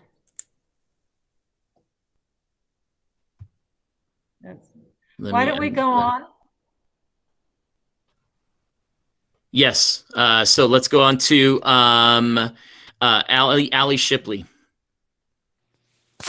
Hello, Allie Shipley. For those of you who don't know me, I'm a parent. I have one child going into the elementary school and one that's currently enrolled in Sisson. And actually, Amanda answered a lot of my questions. Most of them were structural and integral changes in our school system and budget related. So that's good. I did want to say, so all I'm left with is the kind of personal stuff. I did want to say to the 19 families, going back to that and the meetings that you had before, Barry, I admittedly am not the most involved parent with the school system. When my parents come home, that's when I get involved. I'm a single mom, 2 kids, both kids in school. I work full time. That's just kind of how it has to be. I wish that I could be more involved in the school things, as I'm sure a lot of the parents do, especially the ones that are here tonight. But as everyone keeps saying, it's unprecedented times. It's a different situation now, so we're all just working a little harder, and we all just have to work a little harder together. And I think that's what brought us all here today. So I do agree. I would like to be involved too in these meetings in the future, and maybe a phone tree or something like that might be a better thing. So I just wanted to speak personally a little bit. This is not really a question, but more of a comment on the emotional toll that it's taking on the children while we're out of school. We did, partial year of distance learning last year, and I'm not alone. I know for a fact in saying that it took a huge emotional toll on my 4th grader going into 5th now. She struggled, emotionally and socially from the beginning of school. Kindergarten was a really big was a really big change in life. And, you know, as a parent, you work really hard, and the school worked really hard with her to get all her issues, you know, straightened out, get used to going to school. I mean, a big part of school is social interaction and learning how to be a functioning member of society. Again, I realize unprecedented times, but, and I realize that going back to school has to look different because of the virus. But is there something in place for, you know, helping these children? I mean, every single one of us is affected emotionally from this pandemic. I'm sure everyone can relate. Just looking at the domestic violence cases and everything out there in the community, it's taking a huge toll on us as a community. What is the school doing to help the emotional toll on our children? Thank you for that question, Allie. Our counselor has been working through the summer as well to kind of locate programs that can you know, relate to that we can kind of roll out school-wide. We haven't settled on one of those at this point. However, we have talked with the teachers about the importance of starting the school year off with paying, you know, a special attention to the social emotional learning piece. And so the teachers are already planning right now to, you know, how are they going to connect with the students? How are they going to make them feel part of the learning community? How are they going to help them, feel good, you know, in those distance learning environments and groups? And so that's been a big part of our discussion as we've been talking with teachers about starting the school year.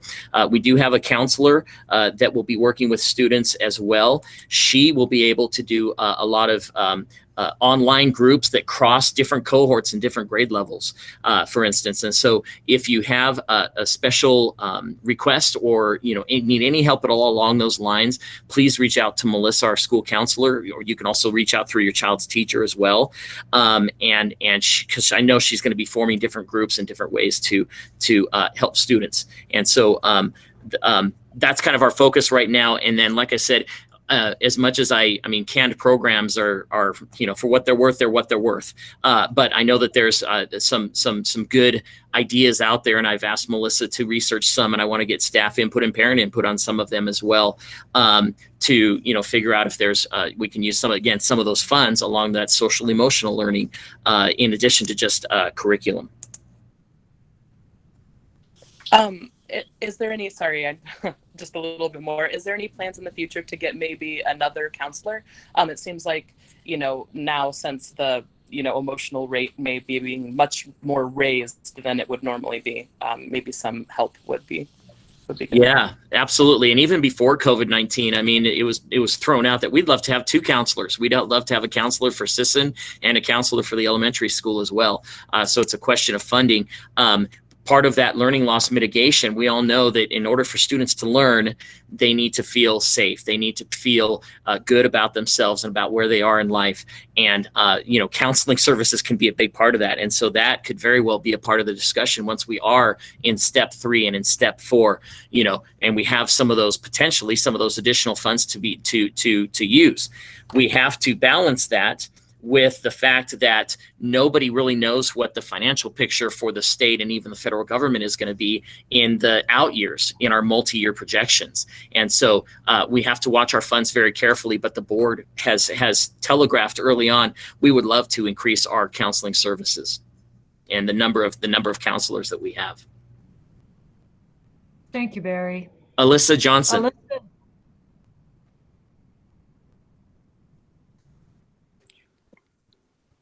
Alyssa? She may have locked up. Here. I see her on the screen, but she may have locked up. Oh, it may be frozen. Let's give it just another second. Alyssa? Yeah, it is frozen. And what I'll do is I've written Dahlia's name down, and I'll write Alyssa's name down as well. We will come back to them as well. And then if we don't get them back online, we'll reach out via phone to get you know, their information as well. And I think Alyssa may come back on, but go ahead, Melissa Vargas now. Melissa. Hi there. Thank you. Let me get This is Alyssa. Oh, okay. Here, go ahead and go with Alyssa. Thank you, Melissa. I appreciate it. Go ahead, Alyssa. Thank you. I'm so sorry. I'm so sorry. So I am getting connected and disconnected. And I also wanted to let you know, I've received a few messages. We're having internet problems this evening. I have AT&T, so I'm not sure what other people have, but I've been dropped many times. So I apologize. Thanks for being patient.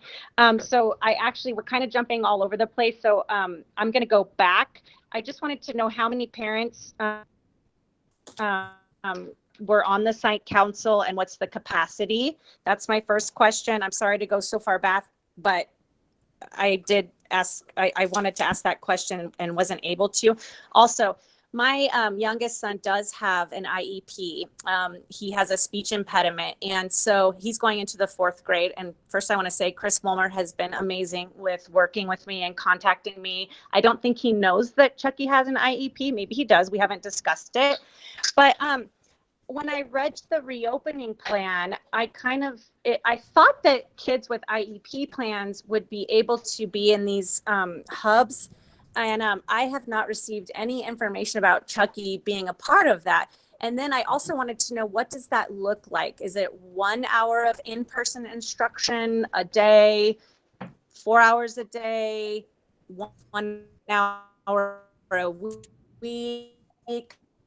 What is that? I don't know. And then, sorry, my next question, we kind of jumped all over. Your budget is so confusing. I definitely feel for you guys.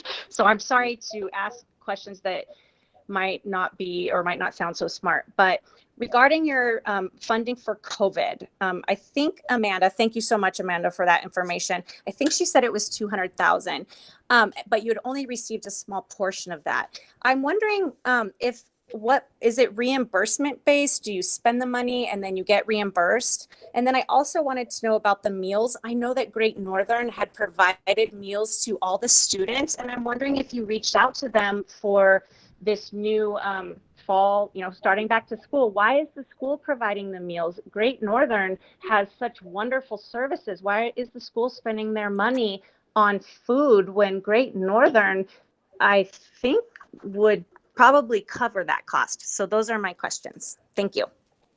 Thank you. I wrote those down as you were going along. The number of parents on the site council is set by statute. I believe right now it's 4 on each site council that are elected. So there's 4 parents, and then there's teachers, there's classified people on the site council, and there's also the principal that's on the site council. Now, just because somebody is not elected does not mean that they cannot attend the meetings. They are open meetings. Those agendas are posted before the meetings. And so anybody is welcome, whether they've been elected or not, to attend site council meetings. They open for public comment at site council meetings as well. And so that's a great way to be involved. But the number of parents who are elected is we have at 4 at each site. As far as the IEP and the learning hubs, that is going to vary kind of by teacher to teacher, and depending on the student's needs as well. You can expect to hear from your child's classroom teacher as well as your child's special education teacher about what that may look like. Special education teachers may bring students into their own learning hubs, but the teachers may bring those same students into their own learning hubs on different days for different amounts of time. And so there's a lot of flexibility that the teachers have there. I also want to make sure, though, that I'm saying loud and clear that those hubs, the language that we've always used is the word may be available. Those hubs may be available depending on the staffing, on what the virus is doing. If the staff is, feel safe to have students, because we have, some of those issues as well as far as in the classrooms. So that will, again, your special education teachers through the IEP process, as well as informally, you can expect to have them reach out to you to make sure that everybody is on the same page when it comes to the IEP. I'll let Amanda, if Amanda's still on and you want to talk about the COVID funding, is it reimbursed? I just saw you lighten up your screen. So Amanda, go ahead on that one. All right, and if it's okay, I'll touch on the meals when I'm done with that. Yeah. Great. On the most of the state funding for education is not a reimbursement; it is just deferred payment. So this, like everything else, in all honesty, the state doesn't have the cash to cover it. right now. So they promise it and have us spend it in current year. And unfortunately, in school business, you get it when you get it. This isn't anything uncommon or different than the rest of our funding, even with property taxes and everything. It's pretty common for us. The biggest kicker of it this year is that we already knew we were going to have deferrals because of the governor's budget. So hopefully that gave a little bit more. And you might have, what I was saying is that we will receive $479,000, but we have received 10,000 of that so far. And then for the meals that Great Northern is serving, and I know that they're on our campus daily serving to Boys and Girls Club. It is a great program. They actually operate under our Seamless Summer license with the state. So you can only offer one or the other. And if we opt to not have a food service, you kind of have to let that go for the year. And by law, we are actually required to offer meals even during a school closure to our free and reduced students. So I guess I should clarify a little bit more. For the difference is we will give the free meals to our full pay students. There is also state and federal reimbursement tied to full pay students too.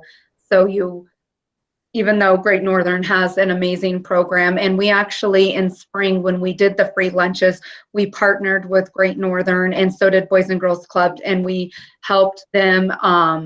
They provided wonderful snack bags and lunch bags to all of the families in our communities, and I am sure we will continue to do that. So rather than Great Northern just taking over and giving lunches, the way you could see this is that we will offer lunch and Great Northern will probably provide dinner and or breakfast too. So it really is a partnership. Hopefully that answered. Thank you, Amanda. Board member Duncan has a question. Yeah, and this is kind of both for possibly Amanda and Barry. I know back when I first became a board member, I had it hammered into me that a school district is a public entity that may be sued. I think that's in the first or second sentence of a description of a public school.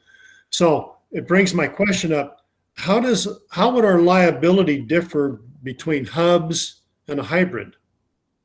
Is our liability going to be any different? It does not differ. What we're doing is we are lessening the chance of a liability issue by only having small groups of students on campus rather than half of the student body at a given time or even the whole student body. So it's still an issue, but those of us schools that are doing these learning hubs, and there are several in Siskiyou County, are taking that into consideration. We're hearing from families that there's a need, there's a want for students to be in person. We feel that with the smaller learning hubs, we can, if in a legal situation, we can be even more strong in our stance of we only had 10 students on the campus at the time or whatever, rather than, half the students. And then you see those pictures in the hallways of passing periods where they're all smashed together. The learning hubs would really help to mitigate that exposure. Okay. I've got a question. Was that Alyssa or was that Brandy that was speaking with those questions? That was Alyssa Johnson. Okay, because it was showing up as Brandy. Okay. It was showing as Brandy because I lost connectivity and I had to grab Brandy's phone. I'm having trouble with my internet. Okay, great. Thank you, Alyssa. That helps me understand. You're welcome.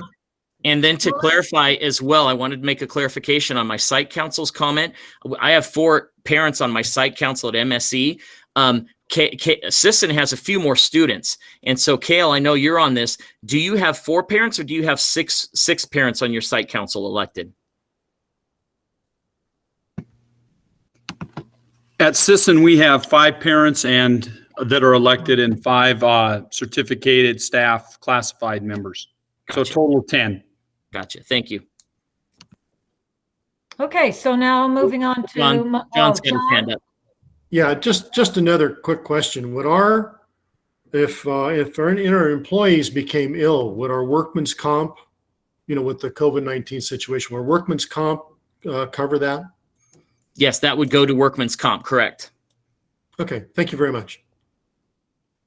Okay, so Melissa Vargas?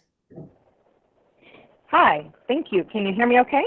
Yes. Yes, thank you. Okay, wonderful. So first, like a lot of other people, I just want to say thank you for having this forum. I'm sure it has been a little bit nerve-wracking, kind of preparing to field all these questions. And I know it's a job you sign up for, but I know it can also be sometimes an uncomfortable position because you're not going to make everyone happy. And we all just have to live with that. So with that said, I feel, so I've now spoken with both of my children's upcoming teachers. My son is going into 1st grade, my daughter is going into 4th. And after speaking with their teachers and just kind of taking the time to wrap my head around this whole distance learning piece, I'm hopeful for a much more comprehensive education than the crisis learning that we had in the spring.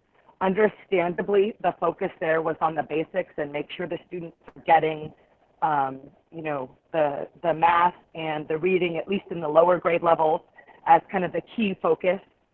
While I think that was super important, I also don't want our students to miss all of the other components of education, the arts, the music, the science, the social studies, and that may mean more time in front of a computer for the next, hopefully only month or two. And, I'm okay with that. I really hope that we are retaining as a district our music staff, and that they are also, just like the classroom teachers, formulating a plan to reach their student base digitally. I know that my kids love music and they love Mrs. Tafro, and my daughter hasn't had a chance to do system music yet, but I'm hoping that she will this coming year. Let's see, I'm looking at my list here, sorry. Also, after speaking with both teachers, I'm under the impression that my 1st grader can expect about 45 minutes every morning, at least, of synchronous instruction online, and my 4th grader about an hour and a half whole class, and then additional small group synchronous learning time at some point. I was glad that the teachers both asked me how I felt about that. Now, obviously, they can't upset their whole program and plan for the feelings of, just one parent, but even just asking for how I felt about that was really just comforting. The LCAP, silly little LCAP that they want to make stand for 2 different things. I have a question about the LCAP, and I want to know what plan we already have in place to address learning loss. And I know this is going to continue to evolve, as teachers are assessing and things like that. But I really want to make sure that our teachers are supported so that they can continue to teach as much of the grade level content as possible. I know every year teachers are assessing their students and trying to fill in the gaps and things like that. And I know that they know, and you all know, that those gaps are probably going to be a lot bigger this year than in previous years. And I just want to make sure, especially receiving a little more funding than we were expecting, that we, really make sure we find ways to address that learning loss, in addition to just the classroom teachers, differentiating with their students. Okay, PPE. Thank you, Amanda, for the update on the plexiglass dividers. I know somebody is recording subjects, so I just want to make sure that I include that I did have a question on that, and thank you for answering it. I'm really glad to hear that the district is making efforts that will improve the school for years to come and not just right now. We have a lot of issues right now that we're dealing with because of COVID, as well as the economic impacts that COVID has had on our community and across the country and the world. But using those funds where we can to permanently improve our campus or more long-term improve our campuses is fantastic. Amanda, you answered my question about the funding based on last year's student numbers. I just wanted to make sure, because I know we've lost a few, and I'm glad to hear that we'll have last year's funding. Okay, almost done. Sorry. I have a lot of thoughts. So I remember way back at the beginning of all of these conversations, some of the staff had spoken about wanting to really engage the community and kind of partnering, finding ways to actively partner with the community to increase our safety measures. I know our tourist bump is kind of coming to the end almost, so I'm hoping that while we can encourage passers through to follow safety measures, if we as a community are doing that as well, I think we'll have a lot more success, and I would love to help with that. I don't know what we can do, but I will be there if you ask. And then one more thing. Oh, about the social emotional. We have over the summer started, kind of building our bubble and having our kids, have play dates with, select families that we kind of regularly interact with. And one of the things I've noticed, especially with my incoming first grader, is just having to relearn how to play and how to be like a nice kid and interact with friends. It seems so silly, but at those first few play dates, we really had to be much more active participants, kind of like we were when they were toddlers, just reminding them how to be kind and how to be a good friend and express yourself kindly. And I think that is going to continue to be a struggle. And I know that I would like my children to participate in counselor sessions without really having any like specific, huge, isolated incident. It's just we need to relearn how to interact together. Okay, that's it. Thank you. Thank you for those questions, Melissa. To speak to some of the notes that I wrote down, you asked about music. We have not gotten rid of any of our music staff. We have repurposed them in this kind of these unprecedented times. So we, in order to make the class sizes a little bit smaller, because that's something that we've continued to hear from parents at Sisson at the junior high level. We have our music teacher who is qualified to be able to push in. Alyssa, go ahead and mute. Thank you. To the music teacher is qualified to push in to help those groups be able to meet more often. So that is happening. And then at the elementary school, we may be starting off with a little bit of some music information, but we also, again, kind of along the same lines of that learning loss, there's potentially some needs that could be met, in other ways as far as reading and math. But we continue in negotiations with those, certainly at the MSc level as well, on what that can look like. And I agree with you as a son of a music teacher, lifelong music teacher myself. My dad was a music teacher is what I'm trying to say. I appreciate your comment, and there's so much about brain development that music comes into play. As far as the LCAP, the local control and accountability plan has been put on hold for this year by the state. So the LCAP that we all know is kind of put on hold, but in its place, the state has named another LCAP, and that's what's listed here on the agenda. And a lot of what is being said tonight is putting into that. So realize that all of this, what people are saying, and then when we talk about next steps, that'll all go into this learning continuity and attendance plan. That is the plan that has to be adopted by our board by the end of September. All the districts in the state have to adopt that. Very few have started on it. You have on our website in the live feed, there's a link to the blank version of that document. And there's a lot of stuff that you'll see at the September 8 board meeting. You'll see that plan filled out with information from the district as far as money spent on what. And, you can see those narrative boxes require kind of some narratives. But we'll continue to, we'll get input on that plan there at September 8.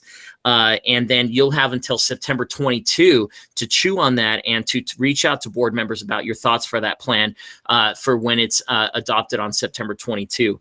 And the board can adopt it with specific changes, even on September 22, because it has to be given to, it has to be totally approved. It has to be done by September 30. So that gives me time to adopt any changes that that are recommended on the 22nd. So that touches on the LCAP. And then as far as the plan to address the learning loss, and that's going to be key is especially when we have students in stage 3, step 3, and step 4, how can we, how can we utilize those funds above and beyond to be able to help those, help close this gap that continues to widen, despite everyone's in the states, all the educators in the states, their best efforts. That's going to be a big piece of what we look at, and parent input in forums just like this and in the site council meetings is going to be vital in the plans for how we can best utilize, those funds that are available to mitigate that learning loss as we move forward. Great. John. Yeah, just a quick question. Just thinking ahead, not for this year, but for next year. We're down roughly 40 students right now, 39, 40 students. If we don't get back up to our typical amount, are we possibly going to be looking at layoffs for teachers? This year, but next year or the second year down the road? Yeah, it would depend again on what the state is planning to do to help with that, because we know that school districts all across the state are in the same boat that we are. They're taking a hit to their enrollment.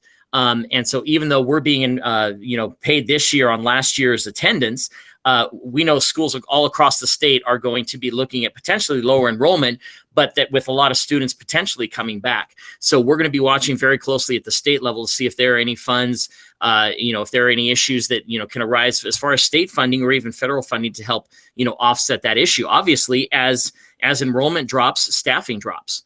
I'm not going to commit to, that there will be this or that or the other, but that's just a standard, you have to have staffing match your enrollment.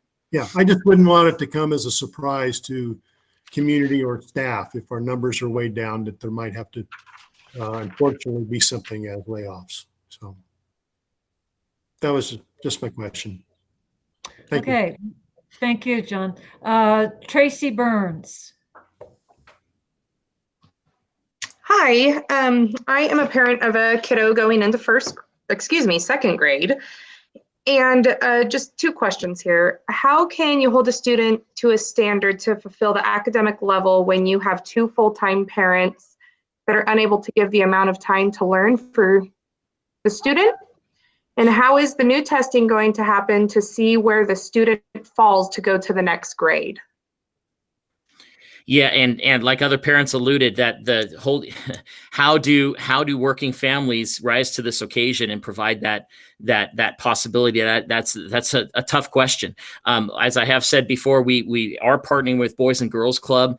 As far as if childcare is needed, they know that during the day, during school time, that there are needs for students to be online. I know they have purchased even more computers to help facilitate that on their end. So I would definitely encourage, if parents are working, reach out to Boys and Girls Club as a possible solution.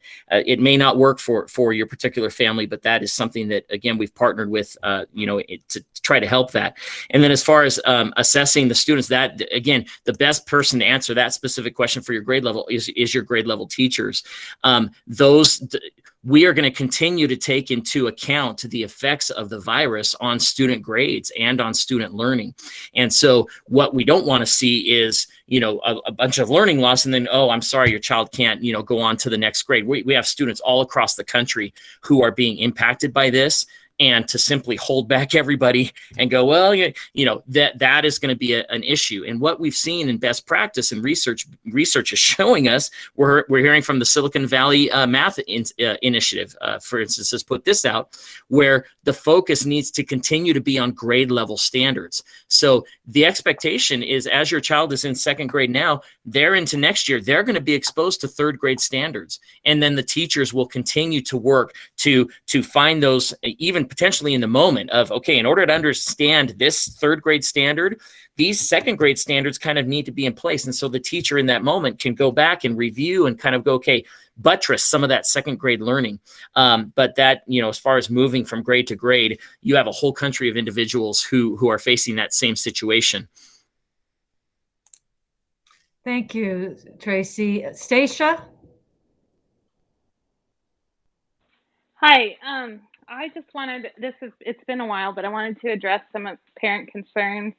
Let me go to my notes. So as I'm speaking as a sixth grade teacher with my sixth grade team, we plan on giving live instruction as much as possible. But I did, it is a concern for some parents who don't have good connectivity and who are just are concerned about not being present. So I'm going to back up just a little bit. Myself and my partner, we've taken several webinars and done a lot of professional development over the summer, and we are planning on doing a lot of things differently. So we've got a lot more engagement. We've learned a lot about different app extensions so that we can teach the buzzword is synchronously, but that just means live. And so we're really excited to use all this new knowledge base and make it a really successful start to the school year. And we're also sensitive to the fact that it is going to be a challenge. So we want to be sensitive. We want you guys to reach out to us. It helps us a lot more knowing what is actually going on and what people need. I want to just say that social emotional learning has been a big key component of our conversations and staff meetings, and what Barry and Kale have, directed, just that is a very important item on our teaching agenda. So we are doing things to address that. And I believe that the learning hubs were clarified by Barry. And I just wanted to add that, this is like a pretty impossible time to be a leader. I don't think you're ever going to make anybody happy. And I know that Barry has been working a ton this summer, and it may seem like we are moving at a snail's pace, but we're actually further ahead than a lot of other districts that I've heard from. We have more plans in place, and it's there's so many irons in the fire that it is really hard for the leadership to know what direction to go, because this isn't something that has been planned or done before. So it's really careful, I think with careful consideration, that we've made these decisions and we've learned all these new tools. And so I just want to thank our administration and our board for the support. And I really thank the parents. I talked to a lot of my parents today, and I think we're all excited to get back to school. And that's basically it. I'm really looking forward to engaging again with my students. And I know it's not normal, but I'll take what I can get. I'm really excited to see my students, and I'm going to leave it at that. Thank you, Stacia. And I see we have Noam. Noam. Unmute. There. I'm going to try this again. Does this work? Yes. Okay.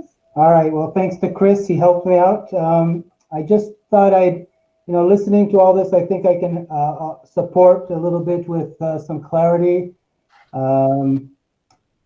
First of all, the Mount Shasta School District Board and staff have been amazing in our communications over the last 5 months of all of this. And I just want the parents to know that we are working amazingly together. We also receive, as Barry mentioned, we also receive the in-kind in terms of building, but also in terms of cleaning supplies. And that has, I know, tremendously increased in the last few months. And so we also bring our own cleaning supplies, and we just do what we can. And I feel that it's important for parents and the school and the teachers to know that we're here 100% to support the community and do whatever we can to support the kids and the working families. And so when we announced last week about our reopening plan in terms of the cost, that was also to help us offset. Now, let me just go back. 5 months ago, 6 months ago, 7 months ago, we are a nonprofit. We are a after-school program and a summer camp. So our budget is planned out for the year and for after school. Now we are transitioning, and now I say in the last 4 months, we've been transitioning into opening probably 2.5 times more than what we would initially intend during this time. Which means, and then on top of that, we also have to hire more staff because of the pods. So our initial thought was that we would ask the community to go through the Siskiyou Child Care Council, and they said they would support. So if parents would sign up their kids, and this is for parents who want their kids to come to the club. So, but at this point also we're looking into funds that will support us for the rest of the year, and that means supporting the parents as well. There's another program we're also looking into, and I spoke to Barry about it today, and Kay about a food program. So we'll be supporting that as well. For parents, we'll be bringing in about 6,000 pounds of food every week to distribute to families that need it. And they don't have to qualify for anything. And in terms of the social emotional, at the club, we're also providing council care with the staff and bringing in professionals as well. So I want the community to know that we are here to really support. And so the other thing is that the hubs, the learning hubs, and I want to just explain that for a moment. Our intention is that yes, we are purchasing more Chromebooks to support the kids that need it, but I also understand that the school will be providing it. At Sisson right now, our capacity, if we have 10 or 15 kids in a group, we'll be able to have approximately 60 or 70 kids at the moment. And that is with hiring more staff than what we anticipated in the beginning. And right now we're ready for that.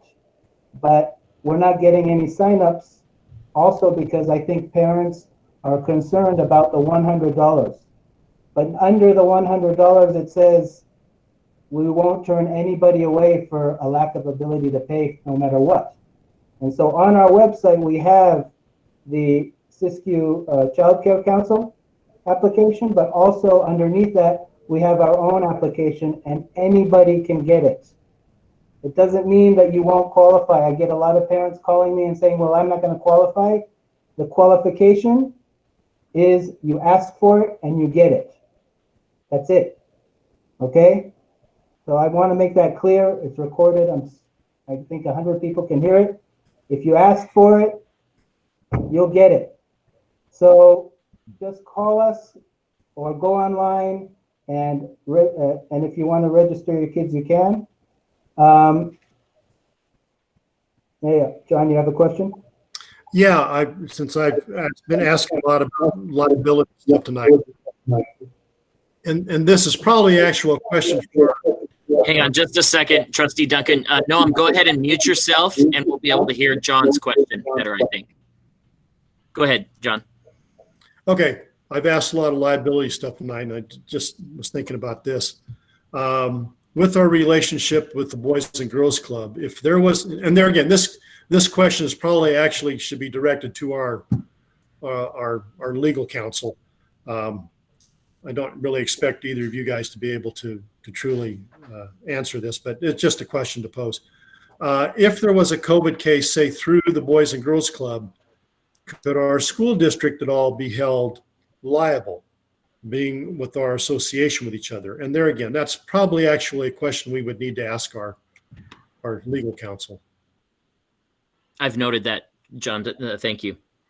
Okay. Actually, I remember because I really dug in deep on Boys and Girls Club and actually drug my feet because I wanted to be absolutely sure. And it was very clearly in the agreement that they could not come back to anybody suing Boys and Girls Club could not come back to the Mount Shasta Union School District. And I see Noam shaking his head, yes, Yeah. also. And Kay, I'm thinking the same thing, but I just wanted to ask the question. You know, Right. maybe we run that by our legal counsel again at some point, just to, you know, Right. we're having a Right. conversation. Noam, did you have more to finish?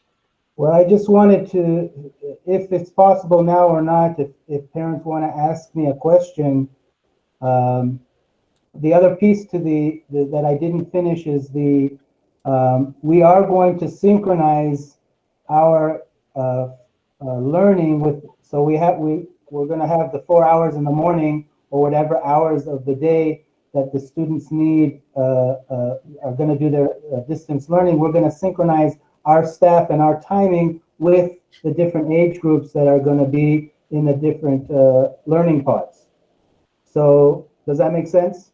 So that when the school is doing their distance learning, we are going to do the distance learning with the kids. And so we already are hiring tutors and staff that can support that, and people who love math are going to come. But again, we're not going to be open like we were before.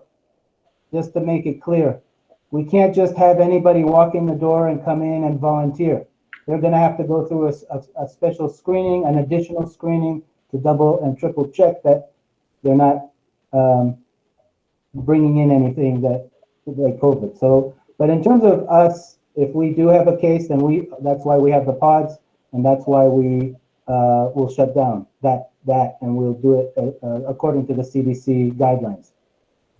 We've been open 8 weeks now, and we've had 55 kids, not at the same time, but we've had about 35 to 40 kids at the same time for the last 8 weeks. And I'm knocking on wood, no cases. So if anybody has any questions, then you want to either contact me, our email is on our website, or call me. I can give you all my cell phone number if you want to call me directly. So. Thank you very much, Noam. I appreciate that. Thank you.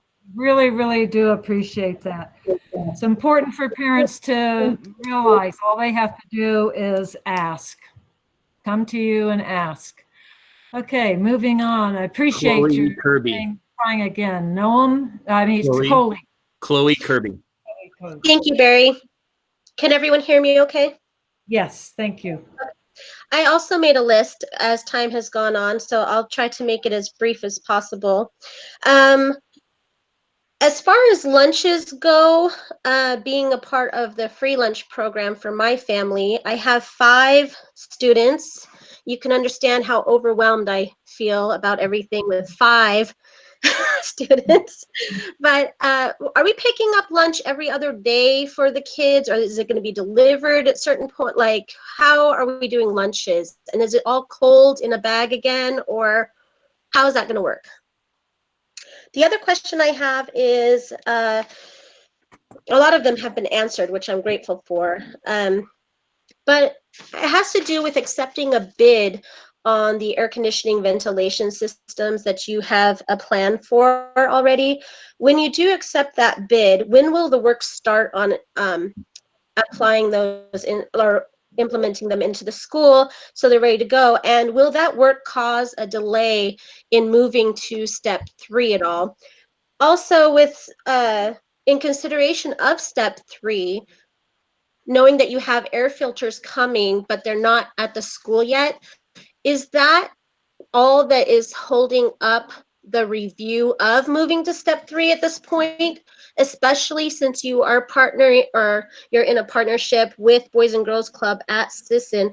Is that the only thing kind of holding up that review? And again, with talking about moving to step 3, how often are you going to be reviewing whether that is something that we can do? So if we have decided that we are on step 2 right now, when will the review come to see if we're able to move to step 3? Is that once a month, every 2 weeks, every week? Like, how does that work?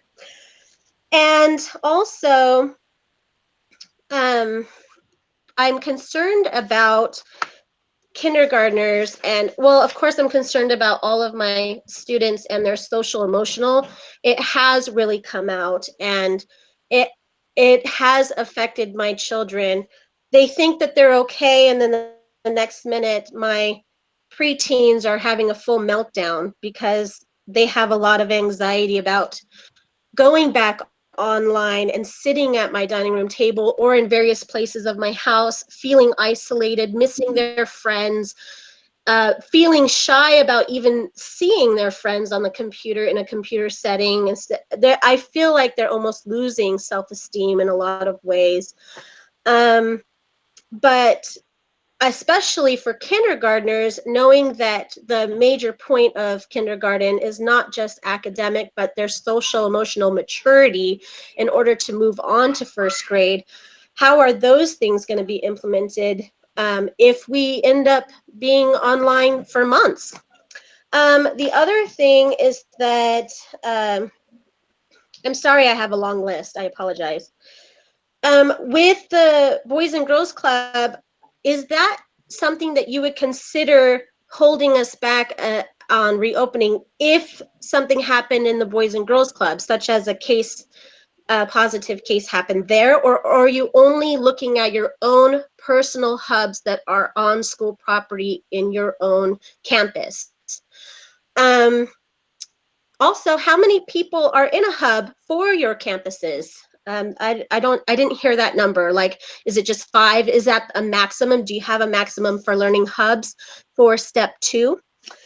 Now, I just want to ask about learning hubs, being that in step 2, there are certain, and I know that you said they're possible, they're not that they will happen, but it's not just for kids with IEPs or learning issues, but it can be for children who are struggling doing distance learning at home. So if there was a period of time and some of my, maybe 1 or 2, or however it may end up being, I can see is really struggling and might benefit from an in-person from time to time, but just temporarily. Is that something that I could ask for, where my student could just go maybe 1 to 3 times and feel that out? Or is that something that has to be an either yes or an either no? Also, let me just peruse my list real quick, make sure I have asked everything. Let's see. Flip the page here. It looks like that is everything that I have. Thank you. Thank you for that list. I wrote down a bunch that I'll address here in just a second. I want to turn it over to Amanda to address your question about the lunches and the cold and the bag and stuff. Amanda, if you wouldn't mind chiming in on that one. So our current plan with food service is to move to a daily pickup. That is because we are working really hard to offer more than peanut butter sandwiches. We just were not quite prepared last year when we had to move to the distance food handling. So I do know that we will be putting out a weekly menu, and it will include fresh fruits and vegetables that cannot be held at temperature overnight. We are working really hard to figure out how to offer warm meals, and as the distance learning goes on, we will continue to do that. I know that sandwiches do get old day in and day out in cold food for the students, but some of our meals, which we can serve cold, we are looking at meals like a chicken patty sandwich. So we can serve it to the family cold, but then give directions for it to be heated at home. So then it becomes a hot meal. And if at any time I do know that the 5-day-a-week pickup can be a lot, especially if you don't have students in learning hubs, that we can offer for certain families meal drop off too. So please, if you don't hear from the school about lunches, please reach out to, if you have students at both schools, you can reach out to either office and let them know how we can help you get those meals. And hopefully that answered your question. Thank you, Amanda. For the air conditioner, that was a good question on it going out to bid. The construction, if it can happen without disrupting step 2, step 3, step 4, parts of it could happen, while school is in session. We definitely do not want to pause school to allow construction to happen. Most of these larger projects, the construction occurs during the summer months. So it's possible that we go out to bid, we get all of that information in, and the company then is all set to start work potentially in the summer months when learning is not happening. But definitely the plan is not to pause school or step 3 or go back to distance learning so we can get the ventilation in. And that's the whole purpose of having those portable air purifiers, is to handle that scenario. So we're not waiting on the ventilation, because we don't know. Some of the companies that operate, or even the only company that operates in our area that does this kind of work, many companies are so backlogged that it could be months just to even get some movement. We know that the companies are everybody's strapped at this time. So that's for the AC. As far as what's holding up the step 3 review, there's nothing that is holding up the review. The behavior of the virus is a big piece of that. We always talked about, reviewing this as school got started. We have 2 board meetings coming up in September. And I'm glad that you asked this question, because it kind of allows me to segue to, okay, so what are next steps? We're hearing from a lot of people tonight, but what are the next steps as far as considering reopening and going to step 3? And again, the board cannot vote on this tonight. This is a discussion meeting. So this is simply the superintendent saying, here's a possible plan. And it ties into what we've been thinking all along anyway, in my opinion. But we have a board meeting on September 8th. That is just 2 weeks after the start of school. And I think it would be very good at the September 8th board meeting to say, okay, so how is it going with our learning hubs? Sure. But 2 weeks into school, we have a lot of other districts in the state, in the county, that are starting school the same time we are. We have schools starting up all over the country. That's 2 weeks of information of going, how is it going? Have schools had to close? Like a parent mentioned, some of those colleges after just 1 week are having to go back to distance learning. We'll have kind of 2 weeks under our belt for that. And so the board could at that meeting look at the 4-step plan and take into consideration any of those triggers. I know I've heard from a lot of parents about the 30 days, no cases in the county as being, that's a big hurdle to get over. Do you want to see that change? Some parents might, some parents might not. But that is up to the board to look at that as early as September 8th to look at some of those potential triggers. We do have another board meeting on September 22nd. Because of this, we have to approve the learning continuity and attendance plan. So on September 22, that is another option for the board to be able to take a look at what is happening. Now it's been, at that point, nearly 4 weeks since school started. 4 weeks, not nearly, it'll be 4 weeks since school started. What is happening with schools in the county then? What is happening with schools in the nation? What's happening with our own learning hubs? If the board decides to, say, wow, things are amazing with this virus, schools all over the country are just being so successful with opening in person and having half their students on campus, the lead time that we've agreed with staff members is anywhere from 10 to 14 days. You could conceivably be at step 3 by September 21. If the board decides to do that on September 8. If the board decides to look at that on September 22, you could conceivably be at step 3 by October 5, I believe it is. It's a Monday, by October 5. I don't want to put out a false hope, though, because again, what is the virus doing? How is the board feeling about the virus? The cool thing is that I read these emails from concerned parents. We are all on the same page. Nobody is having to convince the superintendent about how harmful it is for students to not be in school, or the board or the teachers. We're all on the same page. We know how important in-person learning is. The issue is that even among parents, there's disagreement on what is safe. And that to me is going to be the crux of the conversations moving forward is it safe to move to step 3 or is it not? I've had emails from plenty of parents saying, let's go slow to go fast. I'm glad we're starting in distance learning. I've got plenty of emails and phone calls from parents who are saying, why are we not in step 3 already? And it all comes down to the definition of, these people think it's safe and these people don't think it's safe. And the gamut runs in the staff, I would argue as well. And certainly I would imagine board members too. And so that is going to be a big piece of the conversation. What I can say though is once we finally get those air filters delivered that we've been working on for so many weeks now, trying to nail that part down, that is a big hurdle to going to step 3, I would say. So if for whatever reason these air filters don't get ordered and we're looking at some back orders and stuff like that, it's going to be very hard to move to step 3 without that filtration because we have no ventilation at MSC and we only have it in parts of Sisson. So that to me, if you're asking about, okay, so what is holding us back? I would say that the air filters, the air purifiers is a big piece of that. So I hopefully answered the question also about how often to review to go to step 3. We've had 2 board meetings in June, 2 board meetings in August. We're going to have 2 board meetings in September. That's every couple weeks that the board is meeting. And so that to me is you're looking at basically every couple weeks.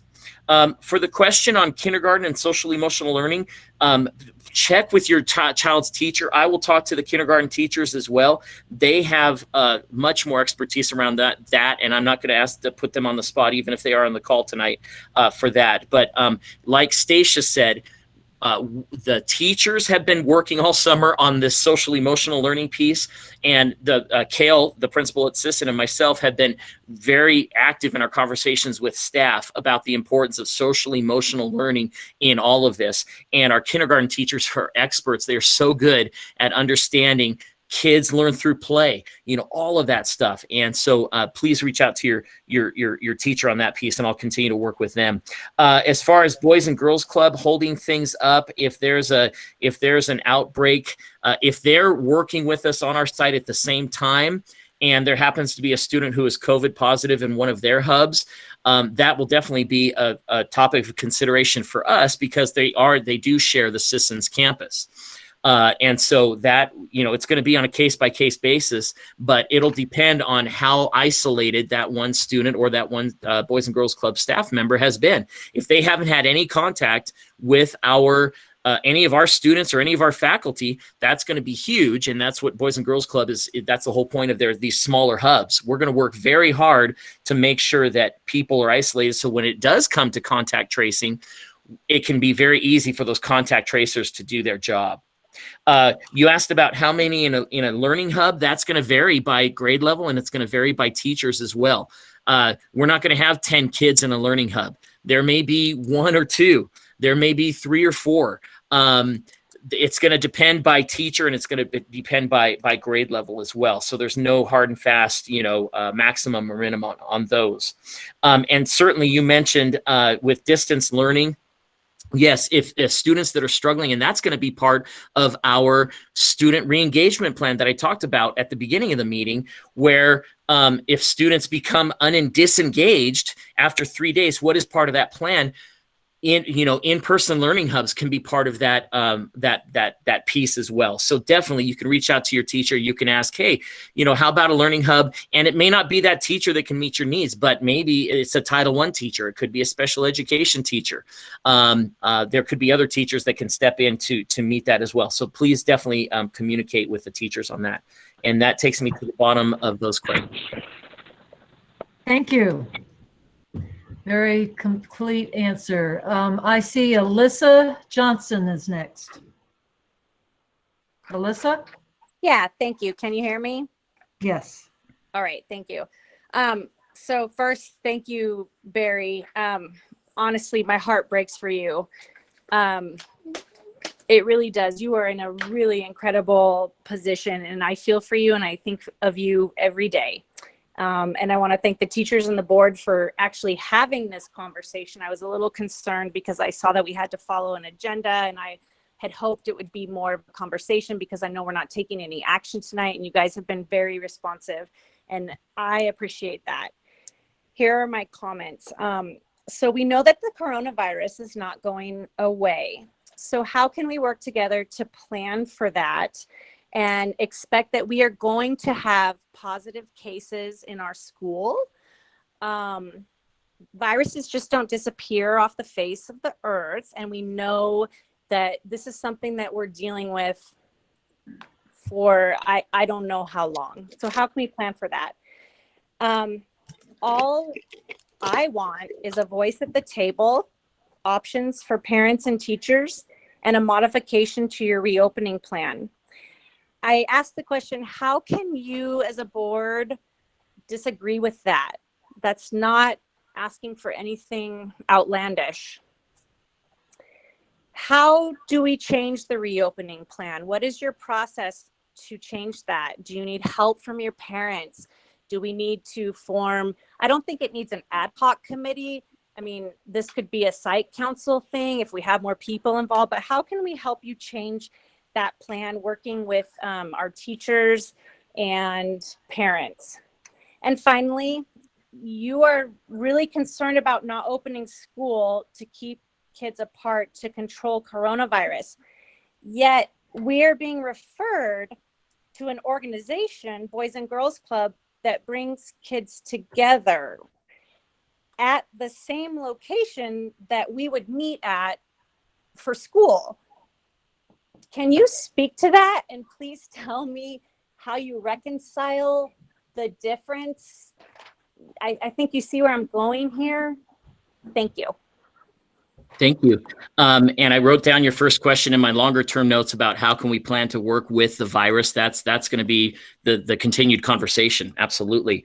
When it comes to how to change the reopening plan, I would definitely say that again, the board isn't taking action on this, but I'm going to be presenting to the board on September 8th and making sure that the plan is part of the agenda so that the board can take action on that plan that night.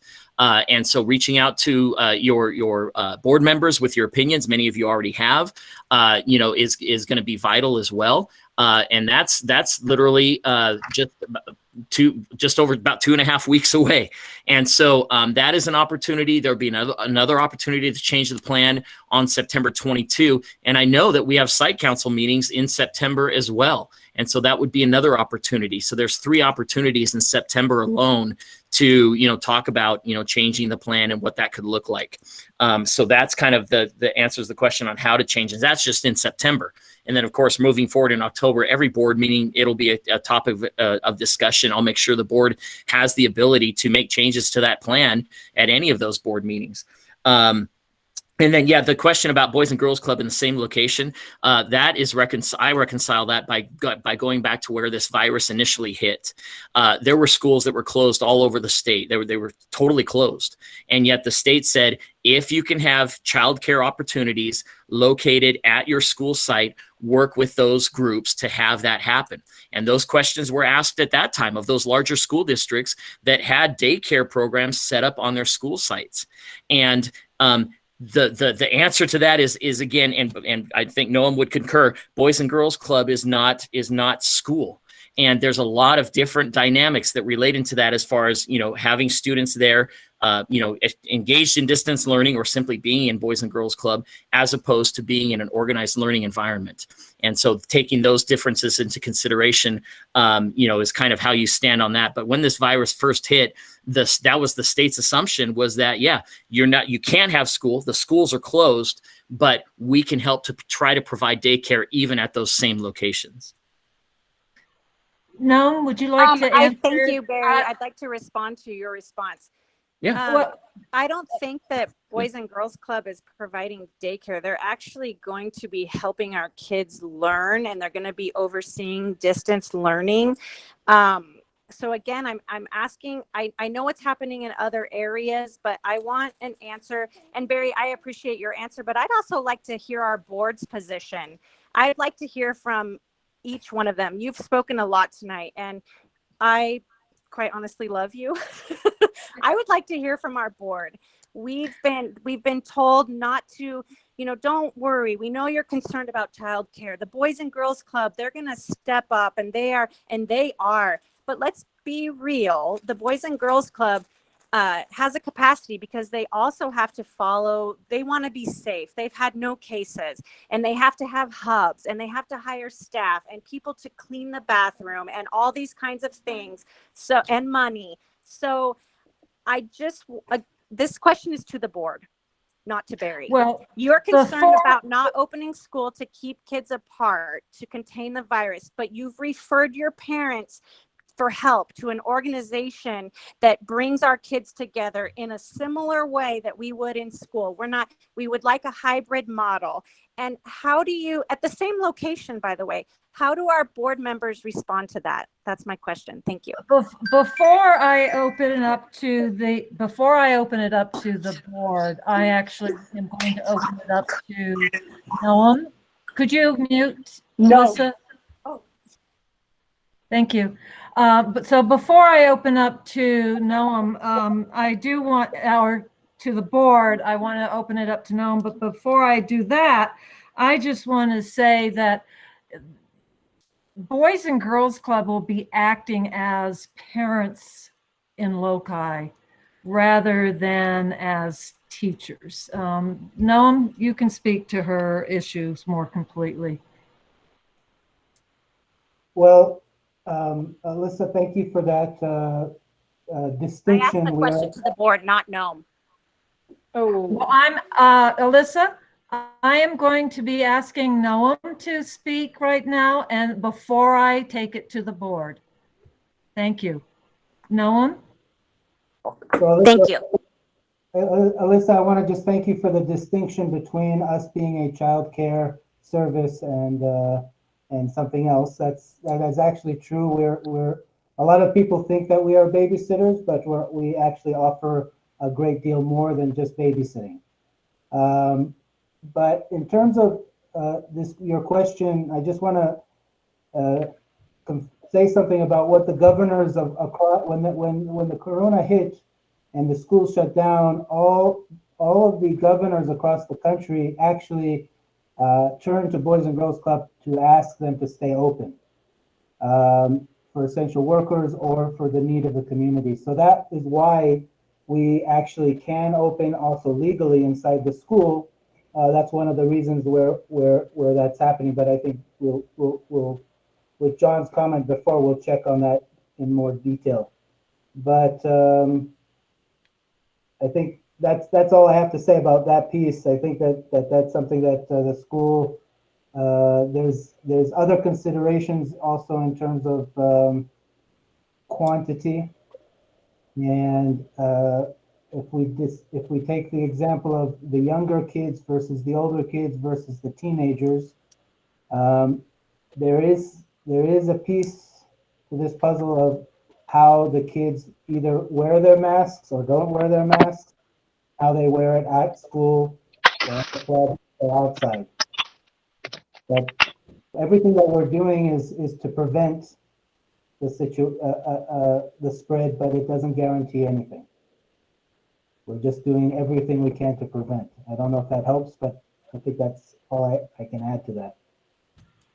Thank you, Noam. I'm going to actually start this one. Normally I go around and ask other board members, but I'm going to start this one with, actually Boys and Girls Club is a separate organization. They have a separate funding structure and a separate legal requirements than the school district. We have a lot of things that, as you've heard tonight by Barry talking, answering detailed questions that he has had to be on top of. And so the structure for us is completely different. And we do appreciate, we are extremely lucky to have Boys and Girls Club in our community. 4 or 5 years ago, we didn't have it. They just been here several years. So if board members want to respond, they can. If you don't want to respond to Alyssa's question, I'm happy to you can take a bye. So somebody raise their hand. I think maybe John did. I would look down just at the moment, so I didn't know for sure. Yeah, I will. Actually, there's even just one more little question for Noam, and there again, it's back to liability, but if you guys have a case with Boys and Girls Club, can you guys be held liable? And there again, that's probably a minor question at this point. But I'll just tell you what I hear in the community. I hear, and I get the broad spectrum from where I'm employed and I'm out and about. Personally, I want us to open safely and also as quickly as possible, doing so safely. Yeah, I know it's not good for kids to not be in school. Also, I hear concerns from parents, and I've heard it both ways. Some parents saying, boy, we've got teachers really pushing to get reopened, and I'm still hesitant about that.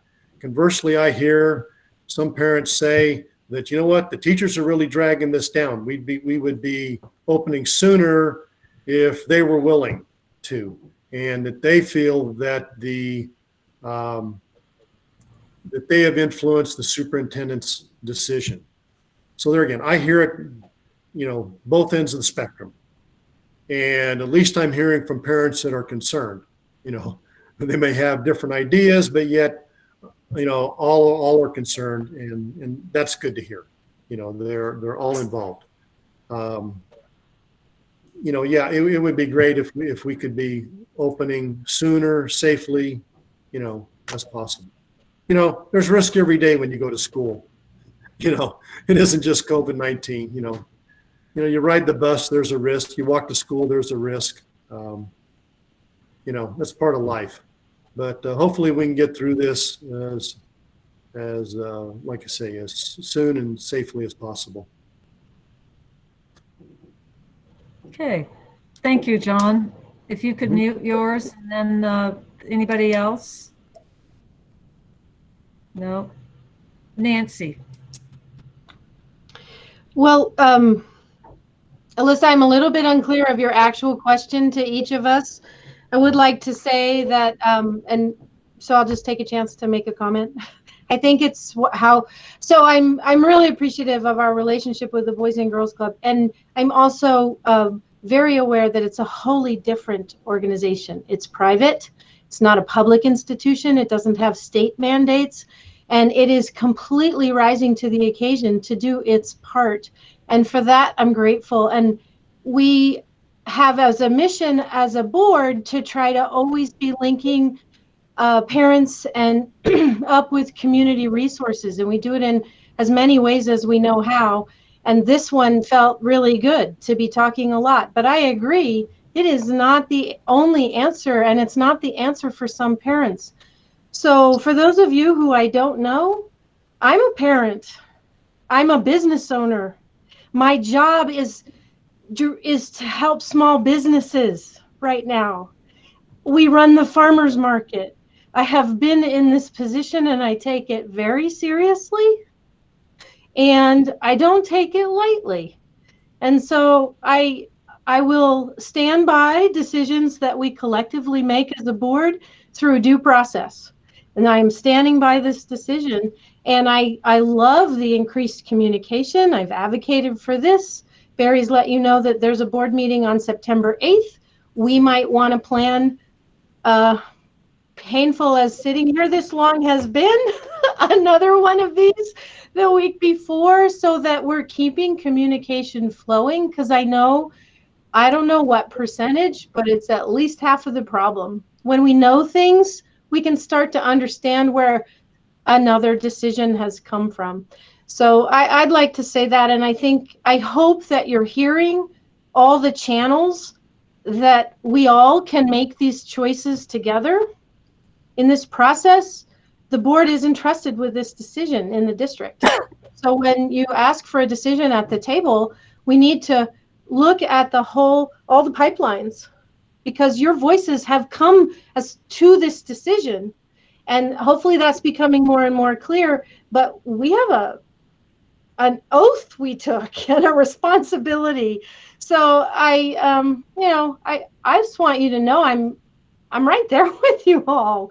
And it's, I want to give up this job some days, but then I know I can't. This is my children's school district. This is all of your district. I want to be in a place where we're moving forward. So I'm not sure if that gets at what you wanted to hear, but I do stand by our choices, and I'm really engaged and excited to see how much engagement there is around trying to understand I scream every day, where's the federal government? We need more money. Why can't we hire more staff in this extenuating time? Why can't we get the PPE supply? Well, those are global problems right now. So we're not alone in that. So I think I get my own, some days I'm very upset at having to be put in I want to be part of the best solution we can find. This is not something any of us did to any one of us. And so it's a very powerless feeling sometimes. And so whether I have my parent hat on or my board member hat on or my business owner hat on, I want you to know I'm taking my role pretty seriously. Thank you. Thank you, Nancy, for being real and giving us a real response. Thank you, Nancy. Mona, are you interested in making a comment at this time? Thank you. Well, for the sake of time, I do agree with what John has said and Nancy wholeheartedly. And for people who don't know me, I was an educator for 40 years, and I have been a teacher for a very long time, and I retired from MSC in 2017. My last assignment for MSC was as the Title I intervention teacher, and I really care about learning loss. I'm very concerned about the widening of achievement gap, and I think our school district is doing everything it can in this time by at least providing for these children in phase 2. Of course, I think, like everybody has said, it would be great to be at phase 3, but we do have some infrastructure needs that we need to take care of. And at this time, I don't think it's quite safe until we do get the ventilation at MSC and half of Sisson. And MSC, as you know, I believe it's like 50 years old. And it's a beautiful facility, but it is in need of modernization. And so I agree with what Nancy has said and John and Kay. So that's all I have to say for tonight. Thank you, Mona. I just have one other, I want to say first off that I concur and thank you, Nancy and Mona and John, for your thought out, careful, on the spot points. I want to say that along with everything they have said, I think that we need to really be on top of testing. When Nurse Patty tonight said that they had 28 days before tests were returned. And everything I've read has said that to be effective, testing needs to be returned in 48 hours. Otherwise, you're spreading, and in 28 days, you would have gone from infecting 2 or 3 other people to infecting, I've forgotten, it's a huge, it just goes exponential. I've forgotten the exact number, so I can't even address it. So to me, having fast testing is also really important. There's so much with the PPEs and the ventilation and all of those things. And at the same time, we've had 2 board meetings in July, one on the 6th and one on the 21st. And at both of those meetings, I made a very specific point of saying, while we have to be really careful about learning loss and learning gap, social emotional is really got to be at the head of the list. This is a really tough time. Children, unfortunately, are seeing adults around them being upset or getting, uptight, or however it manifests. And so they will themselves be. So, I know a lot of parents are really trying to create bubbles for their children, emotionally and socially. But even then, parents tonight were talking about it, how tough it was to get their kid to, they were being shy about getting back on and seeing their peers, or retraining them like they were a toddler on how to get along with other children.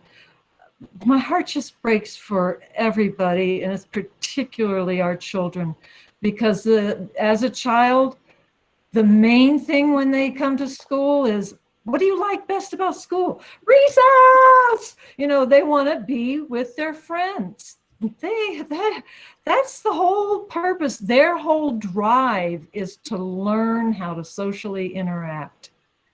And so we do have a huge, huge mountain that we have to climb. And I think that if we work together, we can climb it. It's really important that we work together as a team along that line. So with that, I will move on. John. Yeah, I just want to make a kind of a quick comment and one quick question for Barry. Over the last couple of weeks, this is regards to heating, ventilation, stuff like that at the schools. I have a number of friends that are still contracting in the HVAC trades, and I'm hearing basically from all of them that they are having difficulties getting materials, to install. There is a shortage of heating, ventilation, air filtration equipment, and it's not just here locally. Like I say, I had lunch with a friend of mine up in Oregon last week, and he's having great difficulties getting equipment. So there could be delays on that. I know just at my employer, here locally in the hardware business, we are having difficulties and shortages on all kinds of items that we would normally be able to easily get. Okay, question for Barry. With regards to our September meetings, are we going to be meeting on the school site, like in the gym with distancing or something? Are we going to get back to meeting on the site somewhere with distancing? Barry, if I can just say, no, we won't, until we have different circumstances. Very. Yeah, that's not been the plan. I hear from staff members and parents who don't feel comfortable coming back in person. I've also heard from people who appreciate these meetings being online. We don't have the infrastructure right now to have the board in the gym and live stream the meeting. That would require microphones for each board member and a device to somehow get that out. And so it would be fully, if once a meeting happens, and again, I have asked district staff to start researching how can we this will be kind of a silver lining from this COVID as far as the board procedures go. But I would love to have us in person and be able to stream a meeting. We couldn't take public comment from people who weren't in the room. But that, to me, I've heard a lot of good feedback about people appreciating being able to be in their homes and hear what the board is doing. So that's something that we're looking at. I don't want to spend thousands of dollars on that could go to student learning, but that's something that is in mind. But again, people are still concerned about the behavior of the virus, and there's still can't think of the words because it's getting late, but there's enough of them that would say that in my opinion, we're not ready to meet in person at this point. Right. Okay, I was just curious. Yeah. Eventually, I would love to see us be meeting and also having it be online, so that even without COVID's gone, and we could still offer the online component. Hopefully that would bring in more parent and community involvement, because that would be just wonderful. I would like to go back to, at this point, Jasmine Pretty has been very patient, and after her is Chris Woolmer. So Jasmine. Hi again. Alyssa, thanks so much for stepping up and asking those very specific and tough questions. Alyssa actually addressed a lot of my particular questions. So thanks again, Alyssa, because I was also quite confused on reconciling and establishing the differences between not having school reopen and then the district encouraging students to go to Boys and Girls Club. I think that's been understandably something a lot of parents have been pretty confused about. As Alyssa also mentioned, Boys and Girls Club is overseeing distance learning, so I would certainly not consider this as childcare or daycare by any means in this particular situation, especially when the district is referring working parents to turn to Boys and Girls Club to help them implement this distance learning process. But I do want to address something else. With distance learning officially beginning in less than 5 days, I am one of the many concerned parents that has felt that there has respectfully been some lack of communication and transparency in this entire process.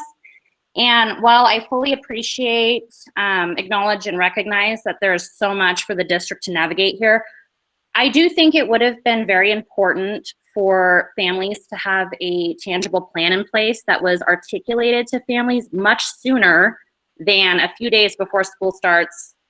Since for some of us, this will quite literally be putting our jobs and livelihood on the line, since we will be unable to be at 2 places at once, facilitating distance learning with our children, and then of course going to work.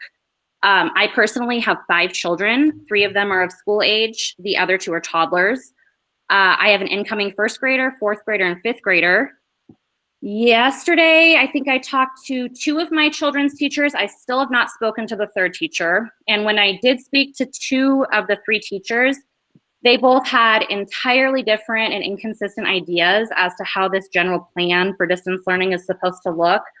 But both teachers did specify that based on their staff meetings, they were under the impression that the elementary school and Sisson were going to follow a somewhat consistent plan to attempt to make it easier on parents. So in one of those conversations, I was told I should expect my child to begin promptly at 8:30 in the morning, log on, and that they'll switch subjects. So for instance, language arts might begin at 8:30 and go till 9:15, and then they'll have a break, and then math starts next, and so on.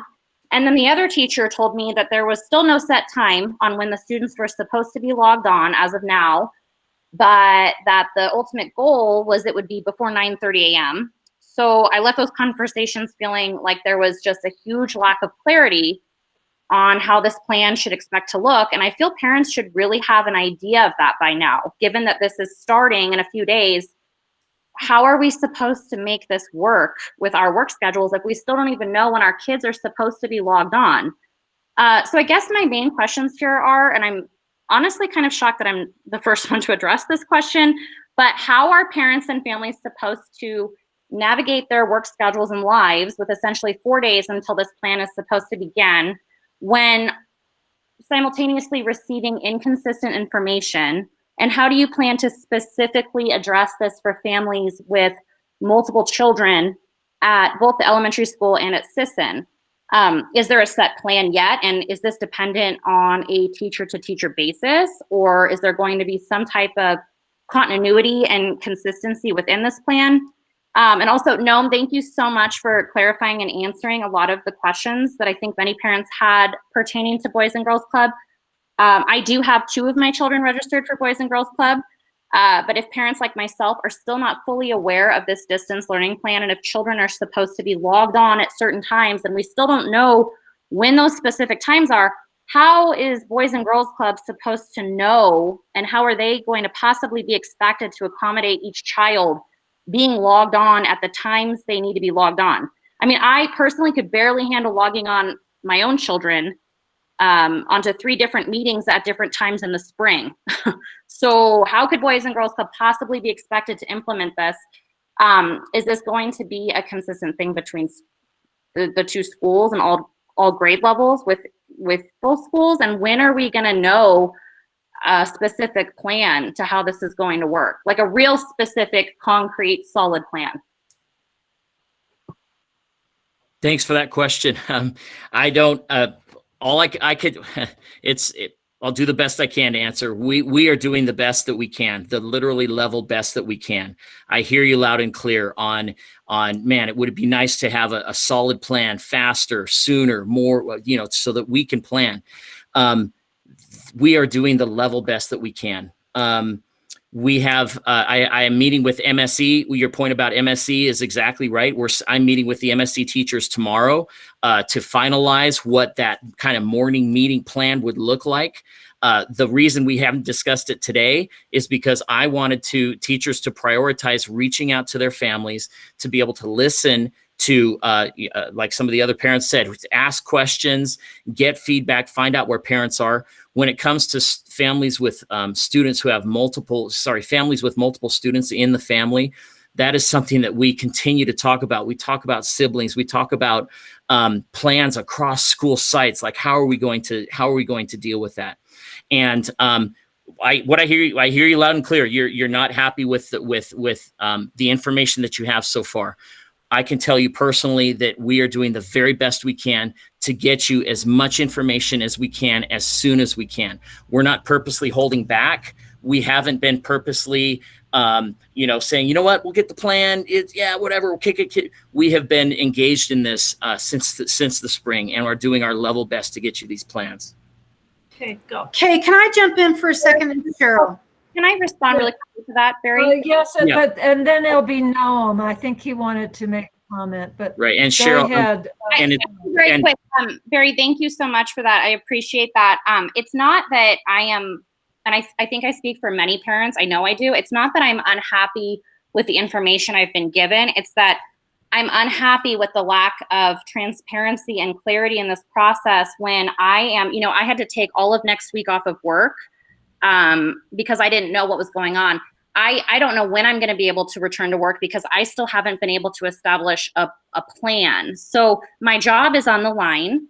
I think I'm speaking for many, many parents here. I'm not just speaking for myself. So it's not that I'm unhappy with it. It's that I'm disappointed that we are expected to, to rearrange our entire lives when we have such little time to do that. My job is putting every day, what's the plan? What's the plan? What's the plan? I'm sure many other parents are experiencing that. So that I feel like if we had made this decision to go to 100% distance learning, then with that, there should have been some, more something to give the parents to go off of with that, because I've been in the dark along with everyone else.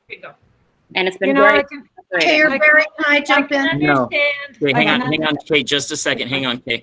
Cheryl, I'm sorry, you can't jump in. You can type your name in. That's fine. I hate to do that, but No, and then Kay, okay. please do not jump in, Cheryl. I'm asking you, please. You can type your name in. I'll turn it over to Kay. Okay. Thank you, Cheryl, for understanding. I do need you to respond to her question, but I think we will go through the channel that we have. Jasmine, I understand your problem in not having the information come to you in a timely manner. Teachers are only coming back. Officially, they were only back as of the 18th, I believe is correct. And so they have only just started being able to work with each other. And I'm talking by grade level. So there is a lot of ground. This is a novel virus. Nobody's experienced it.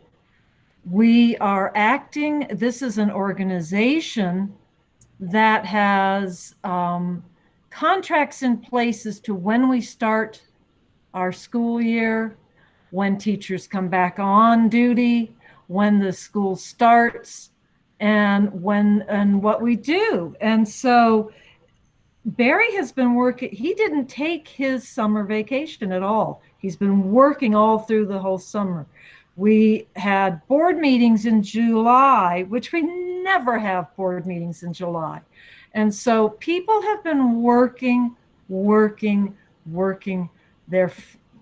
old phrase, their fingers to the bone. And so I just want you to understand that it's not that we didn't get it to you soon enough. It was simply not created. There was nothing to get out. People have been creating it. So I will go to, actually, I am going to supersede you. I'm sorry, Barry. I'm going to go to Noam, and then I'm going to go to Cheryl, because we have taken people like that, who have the answers for things. So Noam, and then Cheryl Kiner. So I guess the only thing I would add is that our intention is to support that learning and that time and accommodate the kids and connect with the teachers. I do want to add that with what Kay is saying to the parents, we're all in overtime, and even this meeting, but we're all very, very concerned about supporting these kids, and I don't think anybody here is not thinking of the kids and the parents. And when we talk about even the difference between our organization and the school organization, and the funding is different, we're seeking out, going to our funders and asking them to help us, to help the school, to help the parents, to help everybody. So these things, I was telling Kay earlier, that I think that the first couple of weeks of this back to school is going to be a little bumpy. It's going to take a little time for everybody to get online. The great thing is that if we're at the school, then our internet is going to be phenomenal, because we're there at the school. And so there won't be that kind of a glitch. But we're also trying to open up, we'll be opening up for the first graders as well. And we're planning a big, an opening for them as well. So we're doing everything we can within the restrictions that we also all have, and the limit. The other piece to the puzzle for us is that we can't find enough staff, because there's not a lot of people that want to come back to work legitimately, also because they're afraid to come back to work.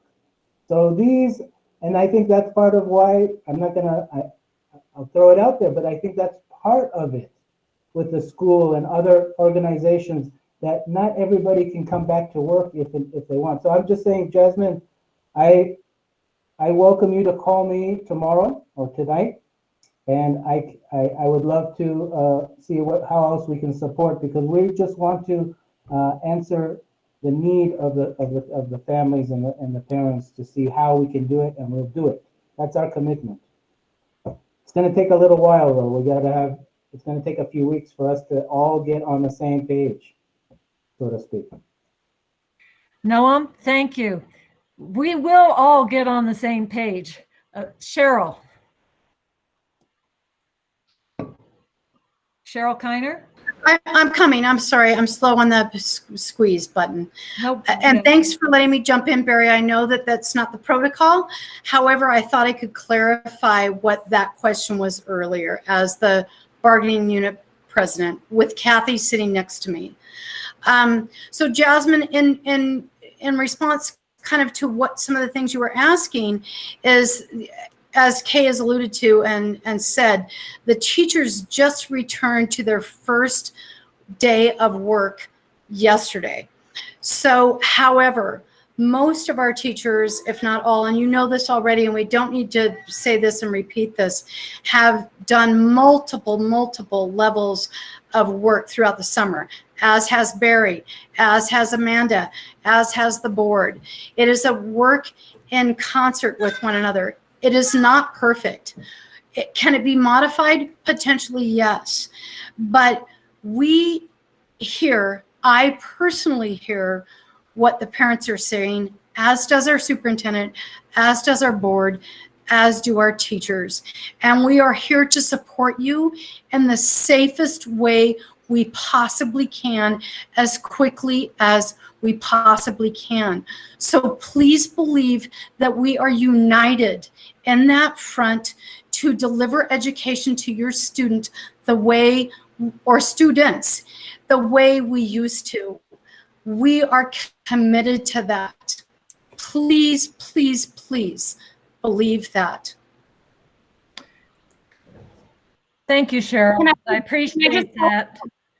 Can I just respond quickly to Cheryl? Yes. Thank you, Cheryl. I acknowledge and I appreciate the teachers tremendously. So I don't want my questions to get in the way of that. I definitely want it to be known that I understand how, as I said, I get that there's been a lot of uncertain circumstances here that have had to be navigated. And I, just as you are advocating for the teachers, I am advocating for myself and the working parents. So this is not discrediting or discounting the teachers. This is simply to explain that when you guys came up with this plan, even with our very, very low cases in our county, to resort to 100% distance learning, it has left the parents in the dark, and we are left with some, we're very, very anxious, apprehensive. We have a lot of uncertainties. So I feel like my question was taken a little bit out of context. It felt like you guys got a little defensive. I was just, it wasn't anything to, I wasn't trying to discount, again, the teachers. I just feel that it's just like you guys are advocating for the teachers, the parents have to have, they have to have an advocate. Kale, can I jump back in for 30 seconds? Actually, Cheryl, no, I need to, it's 9:35 and I need to actually take a look at the rest of this list, and I am seeing, let's see, 1, 2, 3, 4, 5, 6, 7, 8, 9, 10. Way too many to do, and we need to have a hard stop here at, I guess, 10 o'clock. I was hoping to be out of here before then, but so I will say that looking at, let's see how many people we have that have not spoken. Has Shalonda Gerdes, did she speak? She was just that was way back when we were trying to, though. I think Allison was trying to get online, so she's good. I see Heather Erickson, Alyssa Bostic, and Tanya Dolph, Janelle Walker, and there's Shalonda Gerdes. Yeah, so those are the names I see. So we have those 4. So oh, and Chris Wolmar got skipped, but we haven't heard from Chris tonight, I don't think. so thank you. That's right. Well, no, we did hear one time, but very quickly. So I will take Chris, and unless Noam has something to finish with, because he jumped in to answer somebody, I will go with Chris and then the 4 that we just named. Chris or Noam. Chris and Noam, and then the 4. No. Okay, so Chris and the 4 who have not spoken. Chris Wolmer. Yeah, I just wanted to start with one quick thing, which is I do want to apologize to Alyssa Johnson that there has been no communication about your son in regard to what you talked about earlier. And I'm going to rectify that tomorrow, but I am sorry about that. I am not authorized to speak for anybody else here. I'm just speaking for myself. I do believe that what I'm going to say is shared by some, if not many, if not most, if not all of the teachers I feel very deeply for all the families and the struggle the children are going through. I have two children, two kids that are missing out on the social experience of their freshman and senior years of high school, respectively. It's not the same as missing kindergarten, but it has been, I think, devastating for them. So I feel for you, and I hope you know that. I really want to say that I have every intention.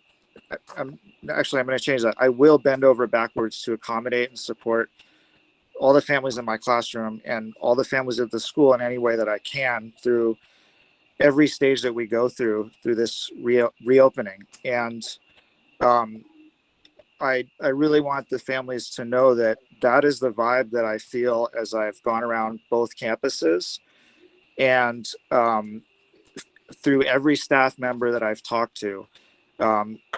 It has been 110% from everybody. And I really want the families to hear that's the case, I think. Thank you. Thank you, Chris. I appreciate that. Noam said he didn't need to speak. So it would be Shalonda and then Heather. So if you could be ready to speak.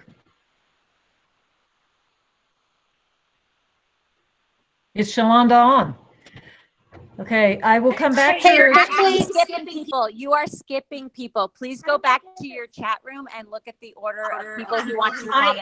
I am, Alyssa, I have already stated that I'm going to the Hi, new Shalonda. people who have not I'm here. spoken. It's Shalonda Gerdes. Shalonda Gerdes. Hi. So obviously we have covered a lot of points, and I'm not going to reiterate because it is late, but I just want to speak as a personal experience. I have a health issue. I was born with a chronic condition that I cannot control. My husband and I made the decision to have children, and with that decision, we decided that we needed to be liable and accountable for everything that they did in life. With that being said, I feel like our school has not been held accountable. Our school has not been transparent. Our school has not really asked for any of our opinions. You state that all parents were given an opportunity to communicate with you, but that's not true. I've been on site council. I was on site council for 3 years. And what we basically talk about in site council is LCAP, Title I funds, and the school's cafeteria. So how did the conversation shift to COVID?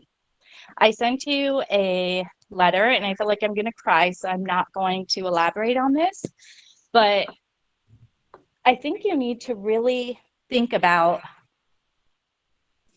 where we are and how this is affecting our children. And that's really all I have to say right now because I'm going to cry. So anyways, thanks. Bye. Thank you, Shalonda. I appreciate it. Barry, do you want to address her comments? I have nothing to say. Did she skip people? She did skip people. Okay. Okay. Heather Erickson. Thank you, Barry. Can you hear me? Yes, we can hear you. Okay, great. My name is Heather Erickson. I have 3 children, a son going into the 4th grade, and I have twin daughters going into kindergarten. And I first want to give praise to Barry and Kale, the board, teachers, for the continued dedication and commitment to our community and our children. And you guys have worked countless hours and have gone above and beyond the call of duty. And as parents, we hear you and we see what you guys are doing, and we value your ongoing effort and appreciate your passion. And thanks for hearing our voices and allowing us to collaborate tonight. We're all here because we're passionate about our children and their education. And I support and I trust and I believe in and I praise our school. And I respect the viewpoints as well, the different various viewpoints. But as a parent, everything we do is for our kids, and we try to teach them from our heart and soul, and We understand the tough decisions that you guys are facing and wanting to protect our children. And with that said, with the utmost respect, I feel that it's in our children's best interest to be back in school, and they need the consistency and they need the structure. And distance learning from home is challenging for many, not only the essential workers not having the childcare or even the ability to oversee, the young children with the online curriculum, but families are having to take leave of absences and quit their jobs. And, bottom line, I feel that the children do deserve a quality education. We're a small community, low population, extremely low, infection rate of COVID. And it's hard to compare Mount Shasta, with, our low registration numbers, comparing them to these mega universities and these capital city colleges that are, they're having these major outbreaks. And I'm on the governance board for the Boys and Girls Club with Nome, and the club has been open and operating efficiently every day. The children are in the program. We haven't had any issues. There hasn't been any infections, illnesses. Nome's done a great job, an excellent job in leading the program. Shady Creek Children's Center has also been open every single day straight through the pandemic. They haven't been closed one day.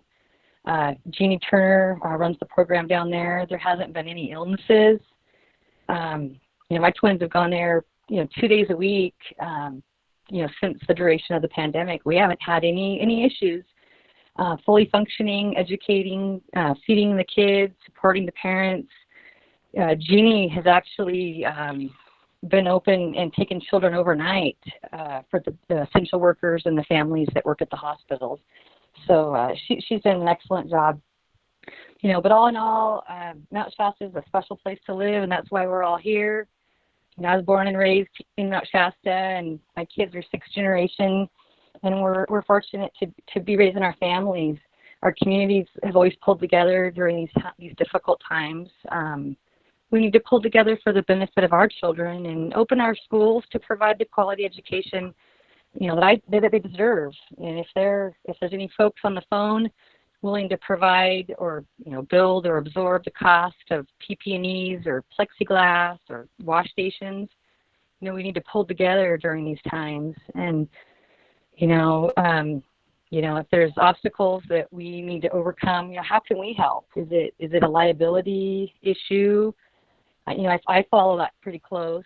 There's officials countrywide, senators and governors, that I've watched that are advising these schools to send parents a hold harmless, a waiver of liability to sign, acknowledging, that there is COVID risk, and it does waive their rights to sue if someone gets sick. And, from what I understand, these waivers are common, and they're intended to help these districts, meet these fiscal and prudent decisions necessary to get these teachers and students back in school safe. Do we need to implement more support to our staff? Do we need to help, support the teachers, get more teachers? All in all, we're all here for you guys too. We want to see the schools open. What can our community do to support and assist you guys? And do we need to, reach out? I speak for many parents when I say that we're here every step of the way. We're willing to support and be available in getting our schools open. And I apologize if I've taken up too much time, but I respect your decisions, and I really appreciate all that you guys do for us. So thank you for your time. Thank you so much, Heather. I appreciate your being patient and waiting this long to speak. Barry, do you want to address any of her comments? Just that question about how can we help, how can we push in? There are some not liability issues so much as there's parents coming in. Can we help clean the school? Well, we hire people for that. We have the jobs that are laid out for folks, and so basically the best way. And again, other people have other opinions as well. But to me, the best way of how people can help at this point is be in close communication with your teacher. Let them know what you're feeling. They want to hear from you. We all want to hear from you. Keep again being engaged with this process. We've been very clear from the beginning that this 4-step plan it's a living document. We've outlined the different dates that the board is even right now on the calendar. It can be looking at that document. We know that there are a lot of people that are concerned about, opening too quickly. So stay involved in the process. Email me if you want to be on that parent email list. And Shalonda, thank you for that. And because it didn't sink in, I wanted to talk about the site council because it's a great question. How does site council shift to COVID? That was very intentional on my part in in the spring, when I was like, how am I going to get at least some kind of a parent group that I can, at least gather during the summer? And then I was like, well, here's these parents on the site councils that have been elected to be in that position by the other parents. Let's start with that and let's build the group from there. And so, yeah, site council used to be about Title I and all this other stuff. I shifted it to be about COVID in the early summer. And that will continue to be part of the function of that group, because COVID is overarching everything else at this point. And so that's how site council, you were at, that was a very great question about how site council was this, how did it morph? It very specifically morphed into that group that I was, trying to engage over the summer. Okay, thank you. Alyssa Bostic. Hi, can you hear me? Yes. Yes, thank you. Thank you so much for all of your time this evening. I know you've had a lot of people speaking, and I appreciate all of the answers and information that you've provided.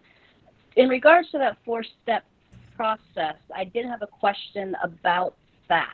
With the virus being here and probably being around for the next a couple of years, I would imagine, you do have that 30-day no positive cases before we're able to go back to the school full time. How is that going to play out? Is that something that you're looking at as a permanent fixture? Because if the virus is going to be with us for much longer, which it probably will be, it seems that the 30-day positive count for Siskiyou County is going to play a huge issue in getting these kids back to school full time. Yeah, and that's not a permanent part of that plan. That is definitely up for discussion, and that's what the board will be able to do on the 8th and on the 22nd. They will have the ability to take action on some of those things that they're hearing about that parents may feel, or anybody in the community may feel is too high of a hurdle, or the board may say it's a high hurdle because it needs to be there. So it's to answer your question, it's definitely not permanent. That is part of what can be up for discussion at these times when the board needs to decide, do we need to address that plan and look at some of those timelines? Those are open for discussion every time the board gathers. Thank you. And I just wanted to say I appreciate you're taking the safety of our children and the teachers into account with your decision to make sure that everything is safe enough for them to return to school, either, hybrid or permanently. So thank you for that. Thank you, Alyssa. And I think the next one is Tanya. Tanya Dolph. Let's see. Hi. And Lucas wants to say hello too. Hi. Lucas should be in bed by now. But so I'm a nurse at the hospital, and I just wanted to address two things. So my son actually was sick. Nathan was sick about like 3 weeks ago. So when you're showing symptoms and you can get tested the same day at the hospital, and the test goes out depending on the time, either that day or the next day, and we got his results back in 4 days. So I just think, I don't know where the 30-day of testing results came from, but at the hospital, that's the current turnaround time right now for somebody who's showing symptoms. And as as a nurse, I just kept him isolated. I'm like, Nathan, you are not allowed to eat at the dining room table. You're going to use your bathroom and nobody else's bathroom. And then the definition of an exposure, from our infection control nurse, and I believe this comes from the CDC, is that this is why we have the 6 feet and so 6 feet apart, 15 minutes or more of time, and neither person wearing a mask. So if everybody's wearing their masks, you could theoretically not, you could have much less exposure if everybody just wears a mask. So I just wanted to point that out. And I'm just wondering if we could, as a community, I don't know, the people who are in heating and ventilation and air conditioning, like I'm sure there's got to be like 10 parents out there that could they come together and maybe RAMAC themselves doesn't want to bid on it, but maybe could individuals in the community come together and say, we'll work on the ventilation system to get the school compliant with regulations. And I don't know, it's just a thought. I mean, just like we just all need to come together, and I just don't know if that's possible, but I just thought I'd throw it out there. And I also wanted to thank you, Barry, and everybody. I don't envy you 1 minute. So thank you. Thank you. And it's people, these types of questions come up is how can we help? We'll roll up our sleeves. We'll come in tomorrow and we'll start doing ventilation. Unfortunately, with all of the regulations that we have to look at, that we have bidding processes that we have to follow. Everything is because we're a government entity, everything is so structured that unfortunately we can't just, say, okay, come on in, because so many, there's so many. Yeah. Our hands are tied. Yeah. Okay. Thank you. And I have Nurse Patty said that there was limited number of tests at the hospital when she presented. So there's a limited amount of rapid tests. There's the capability to have a result within like an hour or two. But we are only allotted a certain amount in a period of time. Right. But for symptomatic patients, I mean, we have lots of tests. We test every single patient that is going to have surgery. That's a planned surgery. So there's testing going on Monday through Friday. But there may be a limited amount. Okay, thank you. And I wanted to clarify that, again, the ventilation is not, the ventilation system, the HVAC systems are not what's standing in our way. If we can get those air purifiers, that's going to be the quickest way, because again, we're talking electrical, all of that stuff that I mentioned earlier. So we're very hopeful about those air purifiers. They're coming in, especially now, before it gets super cold, you can open windows, you can do all kinds of things. The concern, of course, is during the winter when it's, not as easy to open windows and stuff. We don't need a full HVAC system that's been put out to bid and everything like that. If we can just get those air filters, we'll be really good. Yeah. Right. Thank you. Thank you, Tanya. Janelle Walker. So, good evening, everybody. I know it's been a long night for everyone on this call. First off, I just want to say thank you to the parents, staff, board members for all being involved on this. I know how much time, energy, emotion, tears have gone into getting our kids back into school. First off, I want what's best for everyone involved. I want my kids back in school. I want them with their teachers. I want them with their peers, but there's still so much that is unknown with this virus in order to get us back into that position. I don't really want to take up much time. I might just send a big email out to all the board members and Barry and staff members that need to be involved, but I was contacted by all of my teachers. All my teachers are willing to work with the schedules, make everything happen for us.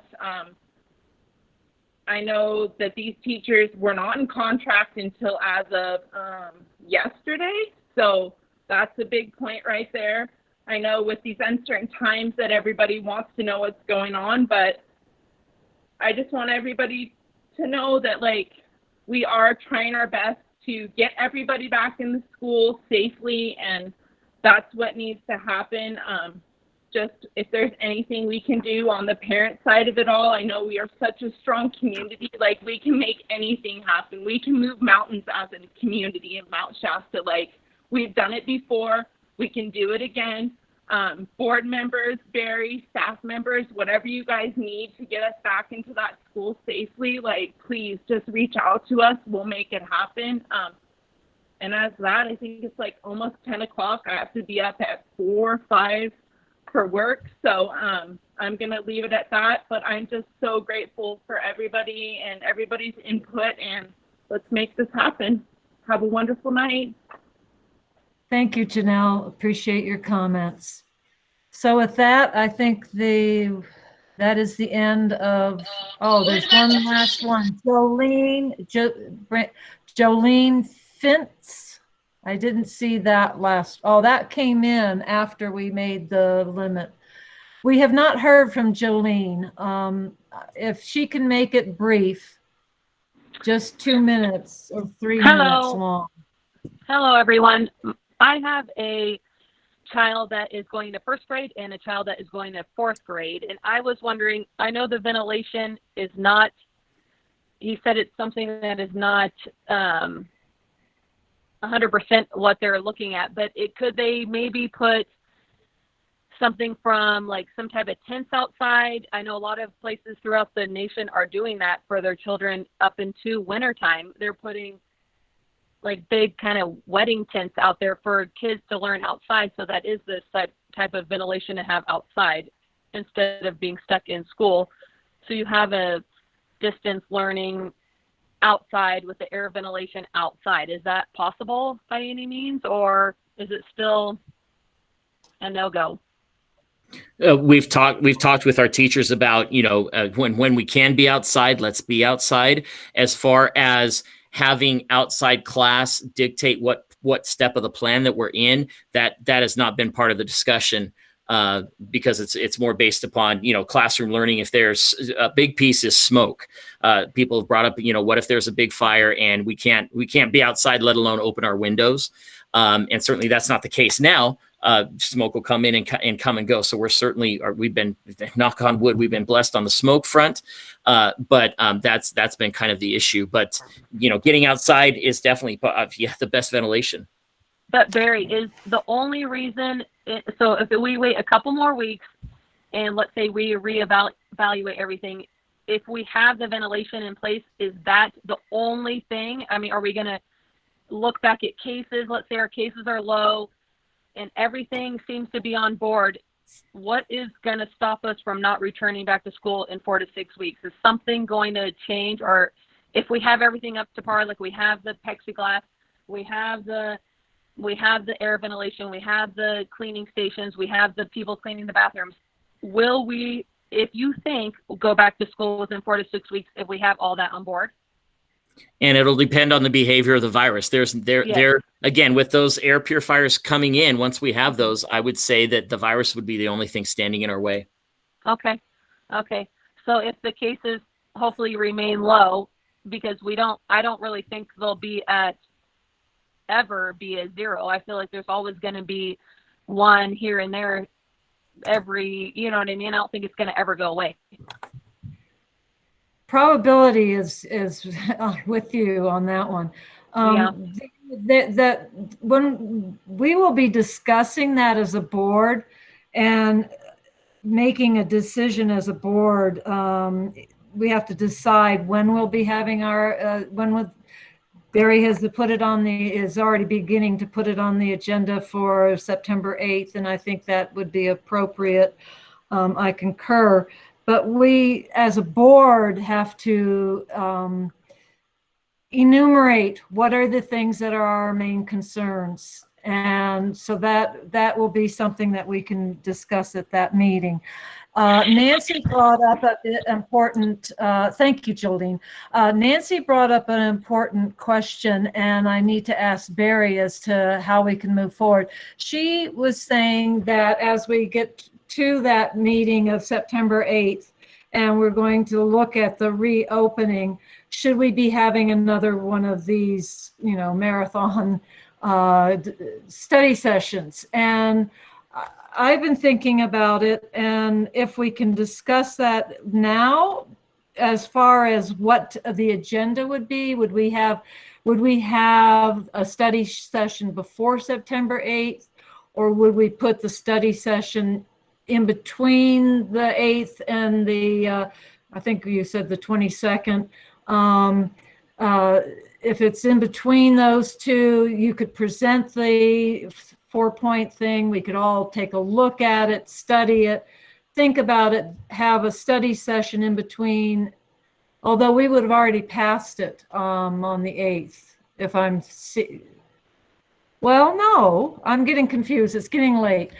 So if we have it on the 8th and we have a study session in between, and then we could discuss it and make a decision on the 22nd, or as we get closer, and if there continues to be no new cases, could we have it be, the study session be before? So is that something we can discuss as a board right now, when we will have the study session? Because we're getting, ultimately, it'd be, Kay, you and I would work together to, we can set together a special board meeting. So the board wouldn't be necessarily taking any action tonight to set a special board meeting, but you can reach out to the board members and see how they feel about, a special board meeting in and around these upcoming board meetings. Okay, so that's what I'd like to do. Please respond with either the special session before the 8th or the special session in between the 8th and the 22nd meeting. So I'm opening it up to discussion. Mona, you're still muted. Still muted. It's not unmuting. Nancy's unmuted. How about I go to Nancy and you work on it? Before September 2nd. Before. Okay. That was quick. Anybody else? Mona, she's unmuted. I'm thinking. You want to ask John? I'm going to be out of town August 28th. I'll be able to be here on the September 8th, and then Chris and I are going to go out of town again on the 13th or the Wednesday after the board meeting. The very next day, the Wednesday, the 9th? Yes, Wednesday. The 9th. But if you have a quorum, I would say go for it. If I can attend, I will. Well, for the study session, we could have a quorum. We're not voting. It's not any. We just need to make an announcement, and we could have 3 members is all. Okay, John, thank you, Mona. John. I'll concur with Nancy. The 2nd? Yeah. Okay, and Bob? I don't think we need to do this again. I think we did it enough tonight. Once is enough for me. This is for 3.5 hours. Yeah, we started early. I can certainly understand your sentiment. Okay. It demonstrates a need, though. It does demonstrate a need, and everybody does not need to be here for the meeting. So I do appreciate all our parents. I want to tell them thank you for logging on to speaking from their heart. Just from speaking from their heart. Wait, Brandy, would you? Thank you. Speaking from your heart, and for some of you who didn't get to speak until near the end, I appreciate your staying on until for so long. Brandy, would you please mute? Brandy, thank you. And so with that, to clarify, Kay, I heard people say September 2, so that I want the public to be able to hear September 2, Wednesday, September 2, potentially a 6:30 start is what Kay and I might be talking about. Brandy, please mute. Was that right, Kay? September 2, potential 6:30 start is what you and I will be discussing. Yes, it Okay, is. thank you. 6:30 on September 2. And this would be a study session specifically for looking at the plan that we would be looking at, the LCAP plan, also the 4-step plan and the learning continuity and attendance plan. yes. Got it. Okay. Go ahead. Yeah, Go and ahead, Kay. just quickly, I Great. realized